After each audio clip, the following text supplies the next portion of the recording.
আসসালামু আলাইকুম। আজকে আমাদের আইইউপি এসআইটিএস এর পক্ষ থেকে একটি সেশনের আয়োজন করা হয়েছে।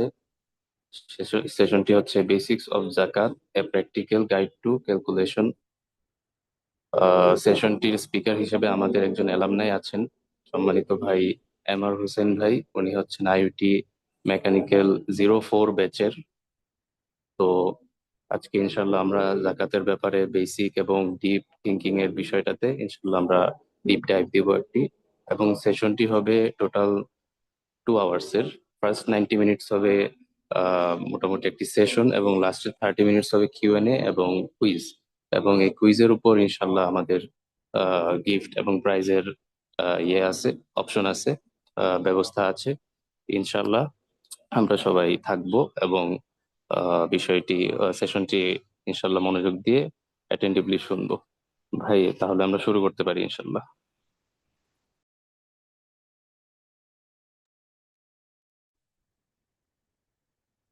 আসসালামু আলাইকুম।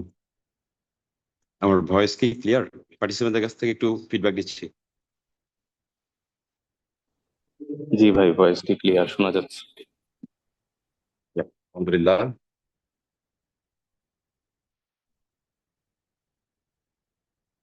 আলহামদুলিল্লাহ ওয়াসসালাতু ওয়াসসালামু আলা রাসূলিল্লাহ।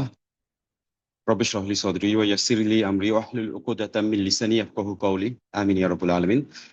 মহান রব্বুল আলামিনের দরবারে শুকরিয়া আদায় করে আমরা শুরু করতে যাচ্ছি IT society of Islamic knowledge 6 এর তরফ থেকে বেসিক অফ জাকাত যে সেশন যেটা আছে, এই সেশনটা শুরু করতে যাচ্ছি। আমি এমআর হোসাইন, আল্লাহর নামে শুরু করছি। বিসমিল্লাহির রহমানির রহিম।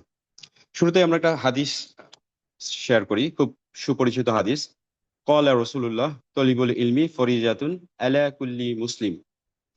প্রত্যেক মুসলমান নরনারীর উপর জ্ঞান অর্জন করা ফরজ। তো কোন ধরনের জ্ঞান আসলে? এটা একদম স্পষ্ট যে এখানে যে জ্ঞানটা, যেটা অর্জন করা সুন্নত না, ওয়াজিবও না, একদম সরাসরি ফরজ। এই জ্ঞানটা হচ্ছে যে ইবাদতের সাথে সম্পর্কযুক্ত যে জ্ঞানগুলো রয়েছে সেটা। ফর এক্সাম্পল, আমরা 5 ওয়াক্ত সালাত আদায় করি, সুতরাং এই 5 ওয়াক্ত সালাতের যে মাসাল যেটা আছে এটা আমাদেরকে জানতে হবে অ্যাকর্ডিং টু দিস হাদিস। এরপরে আমাদের রোজা, জাকাত, হজ, যে যে কয়েকটা ইবাদত রয়েছে এটা। ইভেন আমি যে কর্মের মধ্যে যুক্ত রয়েছি, যেটার মাধ্যমে আমার রুজি রোজগার হচ্ছে, এখানেও আমার এই হাদিসটা অ্যাপ্লিকেবল হবে। আমাকে জবের মধ্যে হালাল হারাম এই জিনিসটা স্পষ্টভাবে জানতে হবে। এর মধ্যে কোনটা ইসলামের সাথে সাংঘর্ষিক, কোনটা অ্যালো আছে, এই জিনিসগুলো জানতে হবে। এগুলো সবকিছু কিন্তু এই হাদিসের অন্তর্ভুক্ত। ইভেন কেউ যদি বিয়ে করে, এটাও ইসলামে এই যে নলেজটা অর্জন করা ফরজ, সেটা হচ্ছে বিবাহ সম্পর্কিত যে ইম্পর্টেন্ট মেসেজ গুলো আছে, যে হাদিসের মাসালাগুলো আছে, এগুলো জেনে বিবাহ করতে হবে।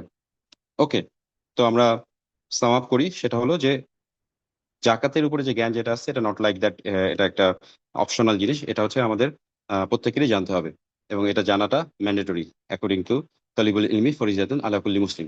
সুতরাং আমাদের এই সেশনে ইউজুয়ালি যেটা হয় যে দেখা যায় অনেকেই সেশনের পরে সে আবিষ্কার করে যে আসলে তার উপরে জাকাত ফরজ ছিল, কিন্তু সে জানতো না। না জানার কারণে তার ফরজটা সে একটা লম্বা সময় ধরে পার করে দিয়েছে।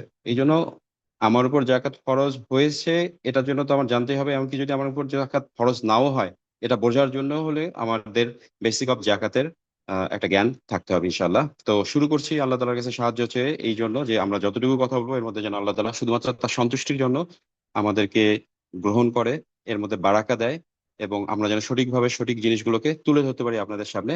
আল্লাহ তালা তৌফিক দান করুন, আল্লাহুম্মা আমিন। তো জাকাতের যে মৌলিক জ্ঞান অর্জন করা একটা মুসলমানের জন্য ফরজ আইন, we already talked about that. এখানে একটা কোশ্চেন দিয়ে আমরা বলতে পারি যে আমি কেন এই সেশনটা ক্যারি করছি। এটা একটা ইম্পর্টেন্ট কোশ্চেন, বিকজ আমি 2015 সাল থেকে আমার নিজের জাকাতগুলো আমি নিজেই ক্যারি করে থাকি। তো এই ক্যারি করার কারণে জাকাতের খুঁটিনাটিগুলো জানতে হয়েছে। ইউজুয়ালি এটা একটা, যেহেতু এখানে ম্যাথ, পুরো পুরো জিনিসটা হচ্ছে যে এখানে ক্যালকুলেশন রয়েছে। ইউনো, ইঞ্জিনিয়ার্স যারা আছে ম্যাথ পছন্দ করে, এটা একটা বড় একটা কারণ যে সেশনটা আমি ক্যারি করছি। এবং জাকাত নিয়ে অনেকগুলো সেশন বিভিন্নভাবে আছে অনলাইনে। আমার কাছে যেটা মনে হয়েছে যে এটা একটু বিক্ষিপ্ত হবে, মানে এটা কিছু অংশ এদিক ওদিক আবার অন্য টপিকস এই ধরনের আছে। তো এই জন্য আমি যেটা করেছি, আহ, যেটা যেটা ইম্পর্টেন্ট এটাকে একসাথে কম্পাইল করে নিয়ে আসা হয়েছে। এবং আমাদের যে এডুকেশনাল সিস্টেমের মধ্যে আমরা যেটাতে কমফোর্ট ফিল করি, যে প্রেজেন্টেশনের মাধ্যমে ইনফরমেশন গুলো থাকবে step by step on the topics, তো সেইভাবে করে এই জিনিসটাকে নিয়ে আসার চেষ্টা করা হয়েছে। আর পার্সোনালি অনেকগুলো কোর্স আমার করা হয়েছে জাকাতের উপরে, অনেকগুলো কনফারেন্স, অনলাইন ক্লাস, স্পেশালি ফিকুস জাকাত যেটা আছে ডক্টর মঞ্জুরুল রাহি সাহেব, এবং ইফা কনসালটেন্সি যেটা আছে ফিক অফ জাকাত, এটা 2 মাসের একটা কোর্স। এই কোর্সগুলো করেছি যাতে করে ইনফরমেশন গুলো আপনাদের কাছে সহজভাবে তুলে ধরা যায়। এখানে আমরা একদম বেসিক লেভেলের পয়েন্টগুলো নিয়ে ডিসকাস করব। আমরা মানে ক্রিটিক্যাল যে ফ্যাক্ট গুলো যেটা আছে এটাতে আমরা যাব না, এবং নতুন কোনো কিছু বলবো না। যেটা ওলামা একরাম যেটা বলেছে, যেটা আমাদের ক্লাসিক্যাল লিটারেচারের মধ্যে রয়েছে, যে ইনফরমেশন গুলো রয়েছে সেই জিনিসগুলোই তুলে ধরা হবে আপনাদের সামনে, যাতে করে একটা অ্যাওয়ারনেস বিল্ড আপ হয় ইনশাল্লাহ। সেশনের কিছু গ্রাউন্ড রুলস রয়েছে। আপনার মাইক্রোফোন মিউট থাকবে, except I allow you to talk. যদি কোনো কোশ্চেন থাকে চ্যাট বক্সে কোশ্চেন করতে পারবেন। স্পেশাল যদি এমার্জেন্সি কোনো কিছু থাকে রেইজ হ্যান্ড অপশন রয়েছে কোশ্চেন যদি থাকে। আহ, এমনিতে আমাদের লাস্টের দিকে একটা কোশ্চেন অ্যান্সার সেশন আমরা ব্যবস্থা রাখবো ইনশাল্লাহ। আর সবচেয়ে ইম্পর্টেন্ট যেটা জিনিস, শো ইউর পেশেন্স। কারণ হচ্ছে যে আমাদের এখানে ইন্টারনেটের ফ্লাকচুয়েট করে, ইলেকট্রিসিটি, মোবাইলে ফোন কল চলে আসে, lot of issues actually. So এই জায়গাটাতে সবার পেশেন্স যেটা আছে এটা আমরা এক্সপেক্ট করি। ওকে, এখানে আমাদের একটা পিকচারের মাধ্যমে আমরা দেখাচ্ছি যে ধনী এবং গরিবের মধ্যে আসলে পার্থক্যটা কি, ছবির মধ্যেই বলে দিচ্ছে। এটা হচ্ছে যে আমরা যদি রবীন্দ্রনাথ ঠাকুরের একটা কবিতা রয়েছে 2 বিঘা জমি, এটার সাথে যদি আমরা বলতে চাই, এ জগতে হায় সেই বেশি চায় যার আছে ভুরি ভুরি।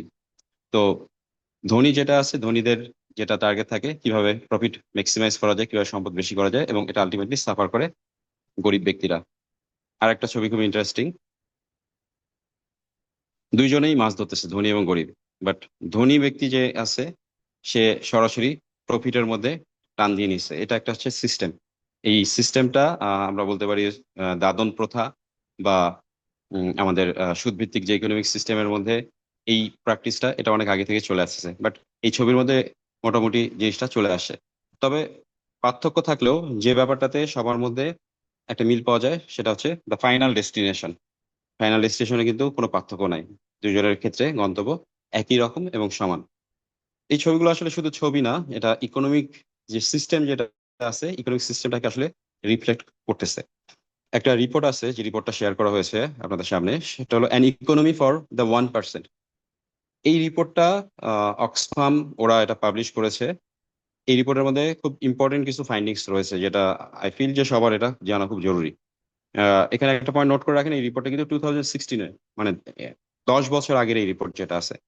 রিপোর্টের মধ্যে ওরা যে জিনিসটাকে হাইলাইট করতেছে সেটা হলো যে পৃথিবীর মধ্যে, ওয়ার্ল্ডের মধ্যে 1% মানুষ যারা আছে,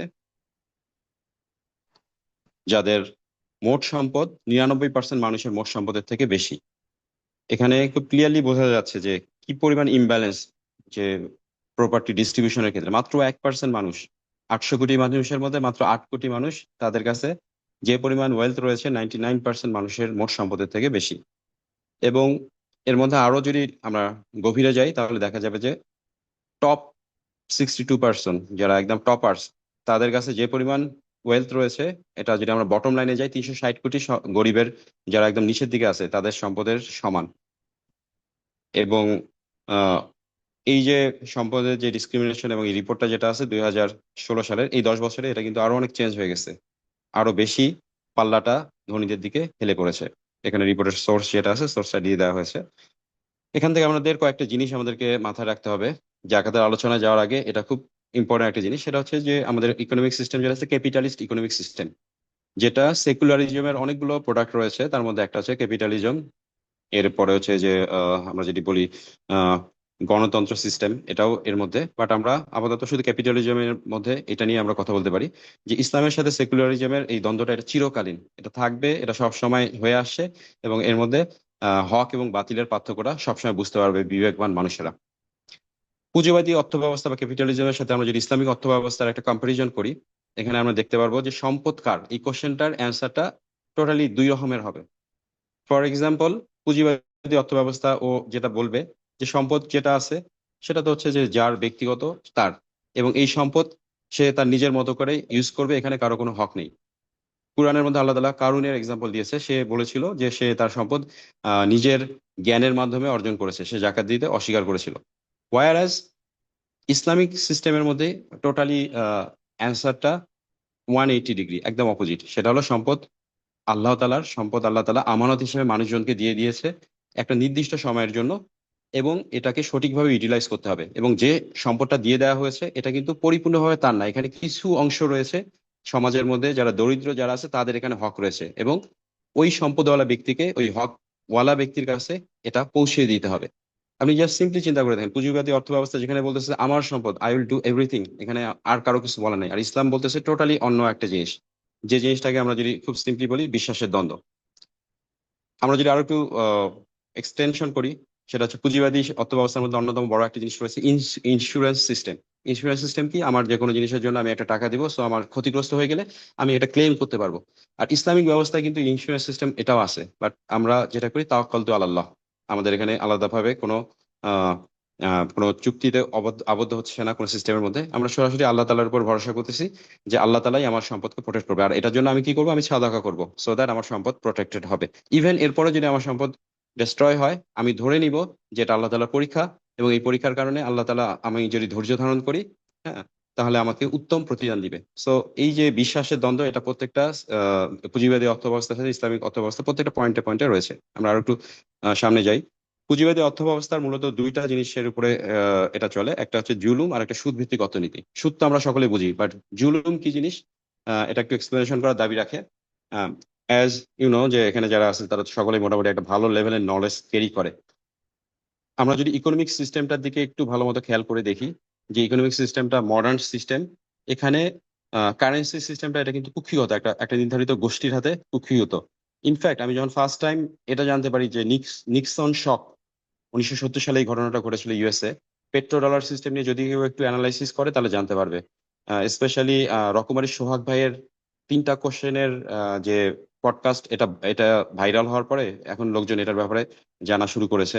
বাট ব্যাক ইন 2015 আমি যখন ফার্স্ট টাইম জানতে পারি, তখন আমার কাছে খুবই অবাক মনে হয় যে আমি ডলার ছাপাচ্ছি এবং এটা ছাপাচ্ছে কোনো গভর্নমেন্ট ব্যাংক না, এটা হচ্ছে একটা ফেডারেল রিজার্ভ নামে একটা অনেকটা বলা যায় পরিবারতন্ত্র। তারা তাদের ইচ্ছা মতো পেপার কারেন্সি প্রিন্ট দিতে পারতেছে এবং পুরো ওয়ার্ল্ড এটার ভার বহন করতেছে, এবং নোবডি টকস অ্যাবাউট দ্যাট। এটা আমার কাছে খুবই বিস্ময়কর মনে হয়েছিল। এবং বড় বড় যারা অর্থনীতিবিদ তারা অনেক কিছু বলে, অনেক কিছু সলিউশন দেয়, দরিদ্র কান্ট্রিকে বিভিন্ন ফর্মুলা দেয়, প্রেসক্রিপশন দেয়, বাট এই ব্যাপারে সবাই সবাই চুপচাপ। সো এটা হচ্ছে ওয়ান কাইন্ড অফ জুলুম, যে জুলুমটা পেট্রোলার সিস্টেমের সাথে যদি কেউ স্টাডি করে তাহলে সে বুঝতে পারবে। আর একটা জুলুম আছে, একটা তো হচ্ছে যে সে অ্যাসেট ক্রিয়েট করতেছে হাওয়া থেকে, জিরো থেকে অ্যাসেট ক্রিয়েট করতেছে এবং সবার উপরে এটাকে চাপাই দিচ্ছে এবং আমরা এটা গ্রহণ করতে বাধ্য হচ্ছি। তার মানে সে সুবিধা নিচ্ছে। এখন যে লোকটা সুবিধা নিচ্ছে তার তো এটাতেই স্যাটিসফাইড হওয়া উচিত ছিল। আনফরচুনেটলি তারা এটাতে স্যাটিসফাইড না। তারা যেটা করছে কি, তারা করছে যে তারা তারা হচ্ছে যে অ্যাসেট ক্রিয়েট করবে জিরো থেকে, এবং বাকি যারা আছে, যারা এই সিস্টেমের অংশ, তারা যাতে অ্যাসেট ক্রিয়েট করতে না পারে, তারা উল্টা একটা ঋণের জালে সবসময় বন্দী থাকে যাতে তাদের উপর কন্ট্রোল করা যায়। এটা সিমিলার যে ফেরাউন যে সিস্টেমটা করেছিল, বনি ইসরায়েলকে দাস হিসেবে রেখেছিল। বর্তমান মডার্ন ইকোনমি এটা হচ্ছে যে জাস্ট ইকোনমিক স্লেভ, আমরা আমরা যারা আছি এই সিস্টেমের স্লেভ, এর বাইরে অন্য কিছু না।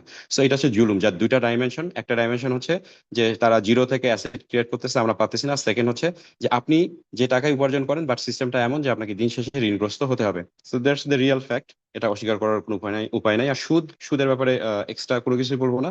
এটার ব্যাপারে আল্লাহ তাআলা ক্লিয়ারলি বলেছে, আল্লাহ এবং তার রাসূলের সাথে যুদ্ধ করার জন্য প্রস্তুতি গ্রহণ করে, এবং আমাদের ইকোনমিক সিস্টেমের প্রত্যেকটা জায়গায় সুদ রন্ধ্রে রন্ধ্রে জড়িয়ে রয়েছে।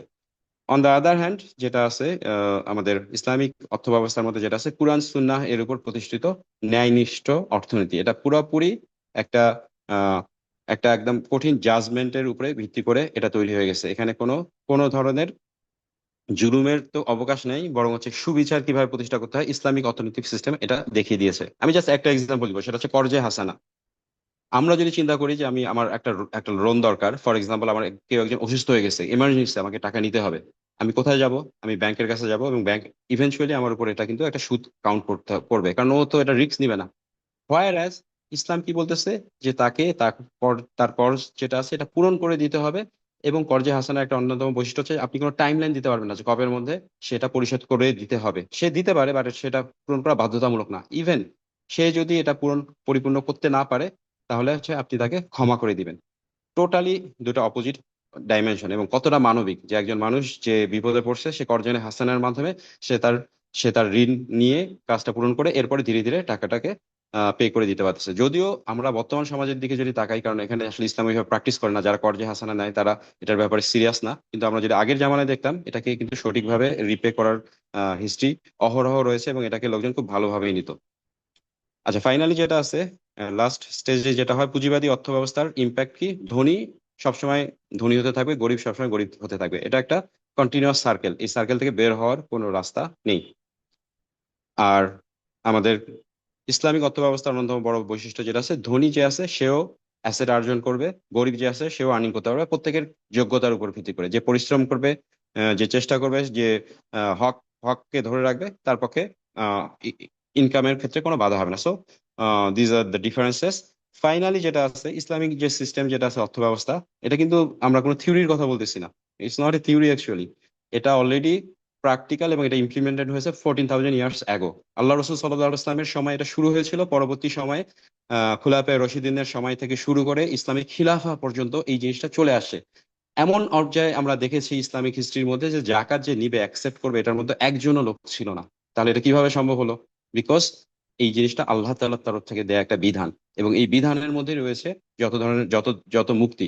আমরা সেকুলার যে ক্যাপিটালিস্ট সিস্টেম মুক্তির জন্য অসংখ্য ফর্মুলা আপনার সামনে তুলে ধরবে, বাট আল্লাহর বিধান ছাড়া আমরা যে ফর্মুলাতে যাই, এখানে আসলে কোনো সুবিধা আমরা করতে পারবো না। ইনশাল্লাহ, হোপফুলি এই জিনিসটা আমরা বুঝতে পেরেছি। এখন আমরা আমাদের টপিকস এর মধ্যে ঢুকে যাবো ইনশাআল্লাহ। আমরা জাকাতের 5টি মৌলিক বিষয় জানবো ইনশাআল্লাহ।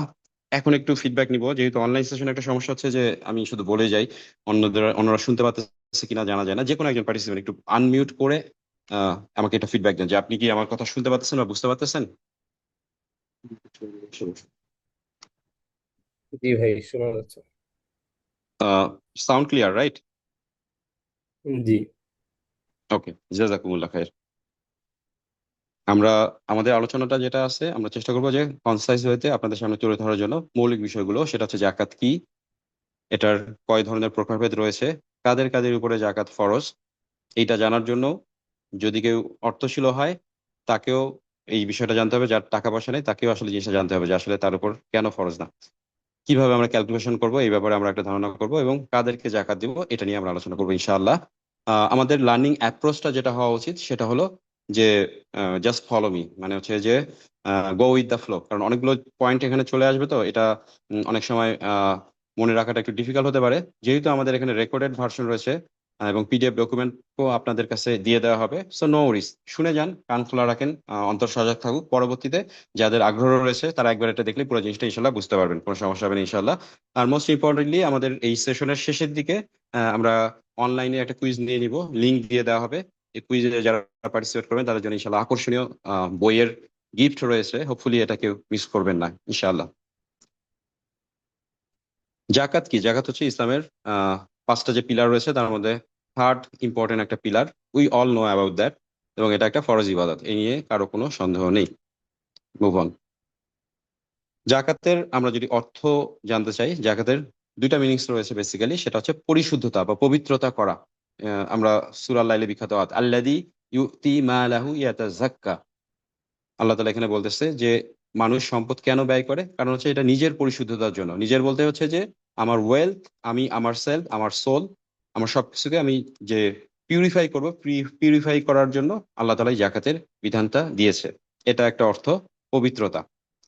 আর সেকেন্ড যেটা আছে, এটা আমরা আমরা হচ্ছে যে 30 নম্বর সূরার 39 নম্বর যে আয়াত যেটা আছে সূরা রুম, রুমের মধ্যে আল্লাহ তাআলা এখানে এই জিনিসটা ক্লিয়ারলি বলে বলে দিয়েছে, ওয়ামা আতাইতুম মিজ যাকাতিউ তুরিদুনা ওয়াজহাল্লাহ। এখানে আল্লাহ তাআলা যে জিনিসটাকে হাইলাইট করেছে যে তোমরা যে জাকাতটা দিয়ে থাকো আল্লাহর সন্তুষ্টি কামনা করে, এটাই আসলে বৃদ্ধি পায়। এবং সুদ হিসেবে, তোমরা শুরুতেই বলছে আল্লাহ তাআলা সুদ হিসেবে যেটা দেয় আল্লাহর কাছে সেটা বৃদ্ধি পায় না। আহ সুদ এর কারণে আমরা কিছু ফিগার, ফাইন্যান্সিয়াল ফিগার ডেভেলপমেন্ট দেখতে পারি।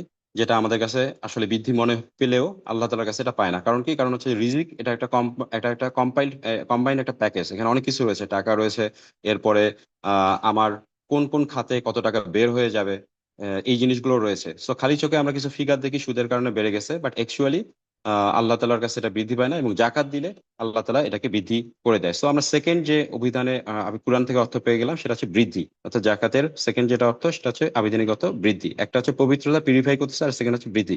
মোস্ট ইন্টারেস্টিংলি, যেহেতু জাকাত নিয়ে কাজ করি, অনেকেই তাদের জাকাত ক্যালকুলেশনের জন্য আমার কাছে হেল্প নেয়। এক্সেল ফাইলগুলো চেক করি।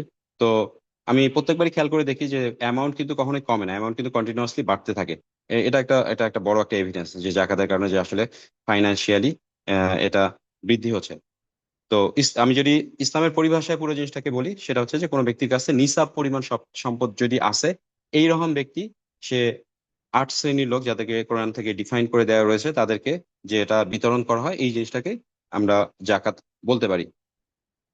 নিসাব পরিমাণ এই জিনিসটা টেকনিক্যাল টার্ম, এটা আমরা কিন্তু আসবো, কারণ জাকাত বুঝতে গেলে নিসাব পরিমাণ যেটা আছে বুঝতে হবে। ফাইনালি যেটা আছে, জাকাতের উদ্দেশ্য কি? জাকাতের উদ্দেশ্য আল্লাহ তাআলা কোরআনের মধ্যে ক্লিয়ারলি বলে দিয়েছে। একটা তো হচ্ছে যে এটা আল্লাহর হুকুম, এখানে উদ্দেশ্য কি এটা এটা মুসলমান জিজ্ঞাসা করবে না। অকলু সামি'না ওয়া আতা'না, সে হামানের মতো বলবে না যে এটা তো আমার টাকা। সে আল্লাহ তাআলা বলছে, সুতরাং আমরা শুনতেছি এবং মানতেছি। কিন্তু তারপর আল্লাহ তাআলা জিনিসগুলো ক্লারিফাই করেছে যাতে করে আমাদের আমাদের জন্য ইজি হয়ে যায়। সেটা হলো যে সম্পদ শুধুমাত্র যেন বিত্তশালীদের মধ্যে আবদ্ধ না হয়, সম্পদ যেন সবার মধ্যে ডিস্ট্রিবিউট হয়। আমাদের সেকুলার সিস্টেম যেটা চাচ্ছে যে সম্পদ কুক্ষিগত রাখা, কিন্তু আল্লাহ চাচ্ছে উল্টাটা, সম্পদের গতিশীলতা। সূরা আল হাশরের মধ্যে আল্লাহ তাআলা এটা বলে দিয়েছে। সো আমরা এটাকে সাম আপ করলে, জাকাতের দুটো অর্থ পবিত্রতা এবং বৃদ্ধি। এবং কেন আমরা জাকাত দিব? কারণ হচ্ছে সম্পদ একটা সার্টেন গ্রুপের কাছে যেন আবদ্ধ না হয়ে থাকে, সবার মধ্যে এটা থাকে। ইনফ্যাক্ট যারা ইকোনমি নিয়ে পড়াশোনা করে, তারা দেখবেন যে ইকোনমির মধ্যে সবচেয়ে ভালো সময় এটা বলে যখন ওয়েলথের ফ্লোটা বেশি হয়। তাহলে হচ্ছে যে ধরে নেওয়া হয় যে ওই অর্থনৈতিক ইকোনমিটা বেশি স্টেবল হয়।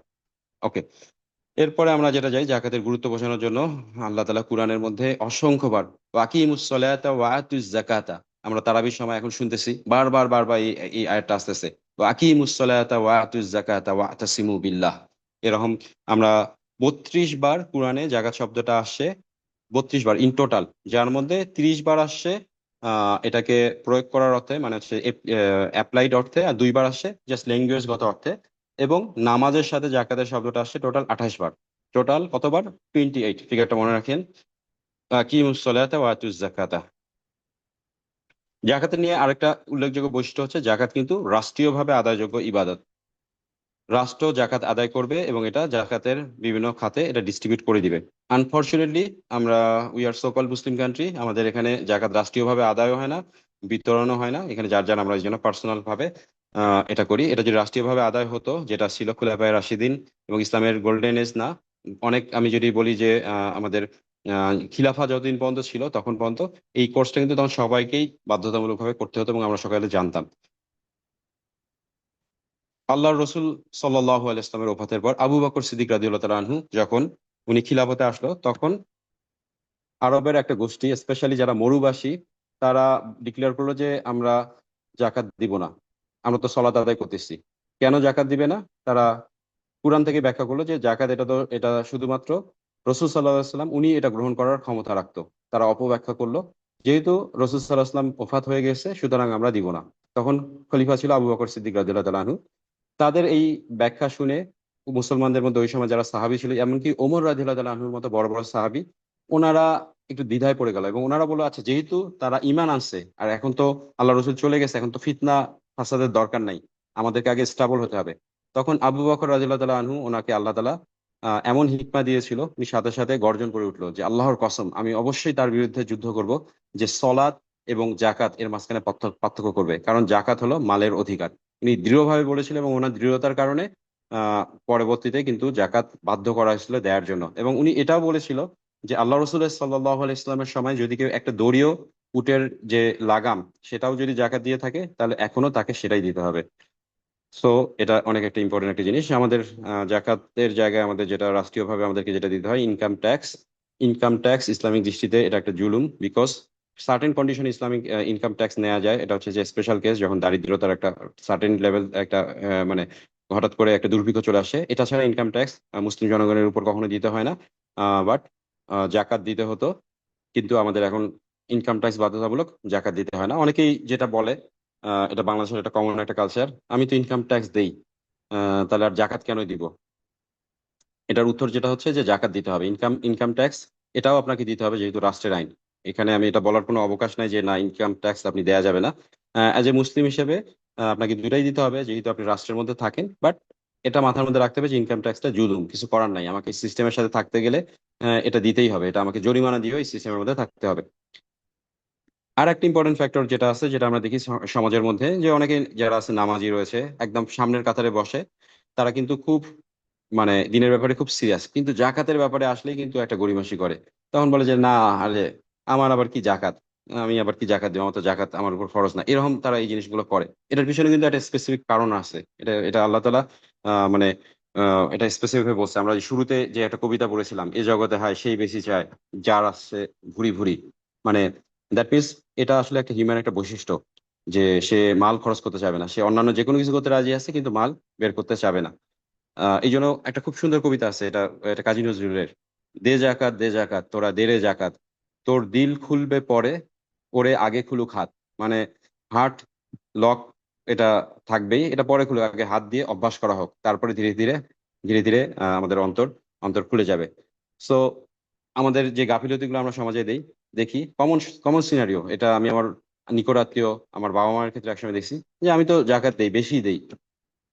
এটা এটা এটা হচ্ছে যে তাদের একটা ধারণা যে তারা বেশি দেয়, বাট কখনো কিন্তু ক্যালকুলেশন করে না। কেউ একজন আসে টাকা দিয়ে দিচ্ছে এবং মনে করতেছে যে আমি বেশি দিই। খুব স্পষ্ট এই ব্যাপারে মাসআলা, সেটা হচ্ছে যে যদি কারো উপর জাকাত ফরজ হয় এবং সে যদি জাকাত ক্যালকুলেশন না করে, তাহলে কিন্তু সে জাকাত আদায় পরিপূর্ণভাবে হলো না। এক, এখানে অপূর্ণাঙ্গ থাকবে। আর দুই হচ্ছে যে টাকার অ্যামাউন্ট যদি সে বেশি দেয়, এটা তো সে ধারণা করতেছে, যদি সত্যি সত্যি বেশি না হয় তাহলে কিন্তু জাকাতটা আদায় হবে না, এবং এটার জন্য কিন্তু কঠিন শাস্তির ব্যবস্থা আল্লাহ তাআলা আছে। শেষের দিকে আমরা দেখবো জাকাত না দিলে এটার কি শাস্তি আছে। আর একটা কমন ডায়লগ যেটা আছে, আমার আবার কিসের জাকাত, যে তারা আরেকজনের দিকে দেখায় যে অমুক লোক এত বড় ব্যবসার দোকানপাট আছে, সে জাকাত দেয় না, আর আমি কিসের জাকাত দিব। তো এটার একটা কমন ফ্যাক্টর যেটা রয়েছে, আসলে আমাদের সাধারণ যারা আছে ফাইন্যান্সিয়াল স্টেটমেন্ট গুলোর ব্যাপারে আমরা সচেতন না। প্রত্যেকটা অর্গানাইজেশনের কিন্তু ফাইন্যান্সিয়াল ইয়ারের ফিসকাল ইয়ার বলে, এটা কিন্তু ক্যালকুলেশন করে, ইয়ার এন্ড ক্লোজিং করে, নতুন নতুন বছরের জন্য সে আবার রেডি করে। পার্সোনালি কিন্তু আমরা আমাদের ক্ষেত্রে অনেকেই আছে যারা এটা ক্যালকুলেশন করে হয়তোবা, বাট বেশিরভাগই কিন্তু এটা করে না। বাট ইসলাম কিন্তু এটা চায় না। ইসলাম কিন্তু চায় যে একজন মুসলমান সে সে স্মার্ট মুসলমান হবে, সে তার ফাইন্যান্সিয়াল অবস্থা সম্পর্কে পরিপূর্ণভাবে জানবে। এবং জাকাত কিন্তু এটা কিন্তু আপনাকে হেল্প করবে, কারণ আপনার অ্যাসেটের কি অবস্থা, বাড়তেছে নাকি কমতেছে, এটা কিন্তু একটা স্টেটমেন্টও বলা চলে। একটা ফাইন্যান্সিয়াল স্টেটমেন্ট আপনি কিন্তু প্রত্যেক বছরে যখন জাকাত দিবেন, এক বছর থেকে আরেক বছর আপনি নিজেই চেক করতে পারবেন যে আসলে আপনার স্টেটমেন্টের কি অবস্থা রয়েছে। এবং ইসলাম এটাই চায়, আপনি আপনার ডেডিকেটেডলি স্মার্ট ওয়েতে আপনার ফাইন্যান্সিয়াল অবস্থা সম্পর্কে সবসময় ওয়াকবিহল থাকবেন। আপনি হচ্ছে যে এমন না আপনি হচ্ছে দরবেশ হয়ে গেছেন, কি আছে না আছে আপনি জানবেন না, নট লাইক দ্যাট। ইসলাম হচ্ছে যে মোস্ট প্র্যাগমেটিক রিলিজন, এবং চায় এখানে অনুসারী যারা আছে তারাও সঠিকভাবে এই সম্পর্কে জানুক। ওকে, এখন আমরা চলে যাব জাকাত কাদের কাদের উপর ফরজ। ফরজ হওয়ার জন্য টোটাল 6টা শর্ত রয়েছে। 6টা শর্ত রয়েছে। আমরা যাই, 1 নম্বর যে শর্ত যেটা রয়েছে, মুসলিম হওয়া ডেফিনেটলি, অমুসলিমের উপর কোনো জাকাত নাই। 2 নম্বর হচ্ছে স্বাধীন হওয়া, মানে যদি কেউ দাস থাকে তার উপর জাকাত খরচ হবে না। এই দুটা নিয়ে কোনো কনফিউশন নাই। 3 নম্বর পয়েন্ট হচ্ছে নিসাব পরিমাণ সম্পদ থাকা। শুরুতে বলছিলাম যে নিসাব একটা টেকনিক্যাল টার্ম, এটা নিয়ে আমাদেরকে একটু বিস্তারিত বলতে হবে আসলে নিসাবটা বলতে কি বোঝায়, আমরা আসবো এটা। বাট মোটা মোটা দাগে এটা মনে রাখলে হবে, নিসাব পরিমাণ সম্পদ থাকতে হবে, এটা না থাকলে তার উপর জাকাত খরচ হবে না। 4 নম্বর পয়েন্ট যেটা আছে, সম্পদের উপর পূর্ণ মালিকানা থাকতে হবে। সম্পদের উপর পূর্ণ মালিকানা থাকতে হবে কি রকম, যেটা ফর এক্সাম্পল আপনার একটা ব্যাংকের একটা অ্যাকাউন্ট রয়েছে, যেখানে টাকা আপনার চলতেছে, ব্যাংক অ্যাকাউন্ট আপনার নামে, সো এখানে কোনো সমস্যা নেই, এটার উপর আপনার জাকাত ক্যালকুলেশন করতে হবে। কিন্তু কিছু কিছু সম্পদ রয়েছে যেখানে আমাদের পরিপূর্ণ মালিকানা থাকে না। ফর এক্সাম্পল যারা জব হোল্ডার, তাদের সাধারণত অর্গানাইজেশন গুলোতে একটা গ্র্যাচুইটি থাকে। গ্র্যাচুইটি থাকে। গ্র্যাচুইটির ক্ষেত্রে আমরা যে জিনিসটা আমরা দেখি, যে কোম্পানি থেকে যখন একজন লোক চলে যাবে, তখন তাকে এই এই টাকাটা, ফান্ডটা তাকে অর্গানাইজেশন হ্যান্ড ওভার করে, তারই টাকা, কিন্তু এটার উপর কিন্তু তার পূর্ণ মালিকানা নাই। এটা তখন সে লাভ করবে যখন সে কোম্পানিতে বের হয়ে যাবে। সো দ্যাট মিনস এইটার উপরে কিন্তু জাকাত হবে না। এটা কখন হবে? যখন আপনি বের হয়ে যাচ্ছেন, এরপরে আহ রাউন্ড দা ইয়ার 1 বছর ওই টাকাটা আপনার আপনার হচ্ছে যে এই পরিমাণ থাকবে। এটা আমরা আসবো সামনে। বাট বটম লাইনে আমরা যেটা বলতে পারি, সম্পদের উপর পরিপূর্ণ মালিকানা থাকতে হবে। এখানে আরেকটা জিনিস আছে যেটা আমাদের কালচারের মধ্যে সবচেয়ে বড় একটা সমস্যা। আমাদের বড় সমস্যা কি? ফর এক্সাম্পল, একটা একজন একটা বিয়ের মধ্যে একটা আংটি পাইছে। যেহেতু ছেলেরা আংটি ইউজ করে না, আংটিটা কার কাছে থাকে? ওয়াইফের কাছে থাকে। এবং এটা নিয়ে একটা ইয়া হয় যে ওয়াইফ সবসময় ইউজ করে, এটা আসলে মালিকানা কার? ইনফ্যাক্ট শুধু গোল্ড না, আমাদের আমাদের সোসাইটির অনেক কিছু রয়েছে যে এগুলোর মালিকানা ডিফাইন করে দেওয়া হয় না। এই কারণে ওই ব্যক্তির মৃত্যুর পরে কেওয়াসটা লাগে। তার যে ওয়ারিশ যারা আছে তারা কিন্তু, সে বলে যে এই জমিটা তার, ওই জমিটা তার, এটা তাকে বাবা দিয়ে গেছে। এরপরে কেউ একজন দাবি করে গাড়িটা তার, এই ঝামেলাগুলো হয়। ইসলাম যেটা বলে একদম স্পেসিফিক, ক্লিয়ার। এই জিনিসটা খুব মনে রাখবেন, এটা শুধু জাকাতের জন্য না, যে কোনো কিছু। আপনি যদি আপনার বাসার মধ্যে একটা ফার্নিচারও কেনেন, ফর এক্সাম্পল আপনি একটা ওয়াইড্রপ কিনছেন, আপনি এটা নিয়ে আসার পরে আপনি এটার মালিকানা ডিক্লেয়ার করে দিবেন। আইদার বলবেন যে, এটা এটা হচ্ছে যে আমার নামে, অথবা আপনার ওয়াইফ হলে ওয়াইফের নামে। এটা এটা আপনি বলে দিবেন যে এটা তোমার উপর, এটা তোমার জিনিস, এটার মালিকানা তার। এই জিনিসটা আমাদেরকে কিন্তু অনেক ফিতনা থেকে বাঁচাবে। আমাদের অনেক প্রপার্টিস আছে, আপনি নিজেও যখন ক্যালকুলেশন করবেন দেখবেন যে এটার আসলে মালিকটা কি, এই জিনিসটা আমরা ক্লিয়ার না। সো এই অভ্যাসটা আমাদেরকে চালু রাখতে হবে। আর ফাইনালি যেটা আছে ইম্পর্টেন্ট যেটা জিনিস, সেটা হচ্ছে যে জাকাতের মালিকানা যার, তাকেই জাকাত দিতে হবে। সহজ ভাষায়, যার যার জাকাত তার তার হিসাব। আপনি আপনার ওয়াইফের জাকাত দেওয়ার জন্য বাধ্য না। যদি আপনি দেন, এটা এহসান, এটা আপনি ভালো করলেন, বাট আপনি বাধ্য না। আপনার ওয়াইফ আপনার জাকাত দেওয়ার জন্য বাধ্য না। পিতা তার সন্তানের জন্য জাকাত দিবে না, সন্তান পিতার জন্য জাকাত দিবে না। যদি কেউ করে আলহামদুলিল্লাহ, ভালো, বাট এটা কিন্তু মালিকানার উপর ভিত্তি করে হবে। সো আমার কাছে আর কি শুরুর দিকে অনেকে ক্যালকুলেশন করতে আসলে পুরো ফ্যামিলির সবার হিসাব নিয়ে আসছিল এবং টোটালটা একসাথে মিলে কম্বাইন্ডলি জাকাত দিতে যাচ্ছিল। আমি নিষেধ করেছিলাম যে না, এটা না, এটা হচ্ছে প্রত্যেকের পার্সোনাল অ্যাসেট যেটা আছে এটা আমরা ক্যালকুলেশন করবো এবং প্রত্যেকের আলাদা আলাদা ভাবে জাকাতের হিসাবটা হবে ইনশাআল্লাহ। 5 নম্বর পয়েন্ট যেটা আছে সেটা হলো যে চন্দ্র বছর পূরণ হতে হবে। আমরা তো সবাই সোলার ক্যালেন্ডার নিয়ে ক্যালকুলেশন করি। চন্দ্র চন্দ্র বছর যেটা ইসলামে আদিকাল থেকে ছিল, ইভেন মানব সভ্যতায় ছিল, কারণ তখন এত ক্যালেন্ডার ছিল না, লোকজন চাঁদ দেখেই দিন রাত এটা হিসাব করতো। তো জাকাতের ক্ষেত্রে যেটা আছে, এক চন্দ্র বছর পূর্ণ হতে হবে আপনার ওই সম্পদটা, যে সম্পদটা নিসাব পরিমাণ রয়েছে। সো এই 5টা কন্ডিশন মোটা দাগে থাকলেই আপনার উপরে জাকাত ফরজ হবে। এবং 6 নম্বর যে কন্ডিশন যেটা আছে, যাওয়ার আগে প্রত্যেকটা পয়েন্ট আরেকবার বলি: মুসলিম হতে হবে, স্বাধীন হতে হবে, নিসাব পরিমাণ সম্পত্তি থাকতে হবে, সম্পদের উপর পরিপূর্ণ মালিকানা থাকতে হবে, এবং একটা পুরো লুনার ইয়ার পর্যন্ত আপনার ওই নিসাব পরিমাণ সম্পদের মালিকানা থাকতে হবে। 6 নম্বর পয়েন্ট যেটা আছে, এটা নিয়ে একটু ইখতিলাফ আছে। সেটা হচ্ছে যে একজন শিশু বা নাবালেগ যার নিসাব পরিমাণ সম্পদ আছে, তার কি জাকাত দিতে হবে কিনা, এটা একটা ইখতিলাফি মাসালা। মানে এটা নিয়ে দুই ধরনের অপিনিয়ন রয়েছে, ইয়েস অর নো, এটার উত্তর আমরা দিব। একজন শিশু বা নাবালক, তার জাকাত দিতে হবে কিনা। তো এটার ব্যাপারে হানাফি ফিক যেটা আছে, আমাদের দেশের মধ্যে এই ফিকটাই চলে। এখানের মধ্যে তাদের যেটা আছে যে না, জাকাত দিতে হবে না। কারণ হচ্ছে নাবালেগ এবং পাগল বা অবুঝ, তাদের সম্পদের উপর সম্পদের কোনো জাকাত নাই। তারা যখন সাবালেগ হবে তখন তারা তখন থেকে তাদের জাকাতিয়ার কাউন্ট হবে। এটা রেফারেন্স গুলো দিয়ে দেওয়া রয়েছে। এবং অন্যান্য যে মাযহাব যেটা রয়েছে সেটা হচ্ছে যে তার উপরে জাকাত দিতে হবে যেহেতু তার সম্পদ রয়েছে, এবং এটা তার যে গার্জিয়ান যে রয়েছে, তার গার্জিয়ানের দায়িত্ব এটাকে সঠিকভাবে সম্পদটা পৌঁছে দেয়া। অর্থাৎ তার পিতামাতা এটার এটার এটার এটার ব্যবস্থাটা করে দিবে। আর জাকাতের আসলে কয়েকটা টাইপস রয়েছে, ফসলের জাকাত রয়েছে, আর অন্যান্য জাকাত রয়েছে। এটার ক্ষেত্রে মাসালা যেটা হচ্ছে যে আহ সাবালেক নাবালেক সবার ক্ষেত্রে দিতে হবে। ওটা আমরা ওই ক্রিটিক্যাল পয়েন্টে আমরা যাবো না, আমরা এতটুকুর মধ্যে থাকি। হানাফি মাযহাব যেটা বলতেছে যে ছোট বাচ্চা নাবালেক, সে এখনো বালেগ হয়নি, তার উপরে নিসাব পরিমাণ সম্পদ থাকলেও তার জাকাত দিতে হবে না। আর অন্যান্য মাযহাব যেটা বলতেছে যে না, তার উপর পে করতে হবে। তো যেহেতু আমাদের দেশে রাষ্ট্রীয় ভাবে হানাফি, তো এই জায়গাটাতে আমরা সকলেই হানাফি মাযহাবই ফলো করবো ইনশাআল্লাহ। হ্যাঁ, মানে মজার ব্যাপার হচ্ছে যে অনেক অন্যান্য মাযহাবের যারা আছে এই এই মাসালার ক্ষেত্রে কিন্তু তারা হানাফি হয়ে যায়। আমি নিজেই এটা খেয়াল করে দেখছি।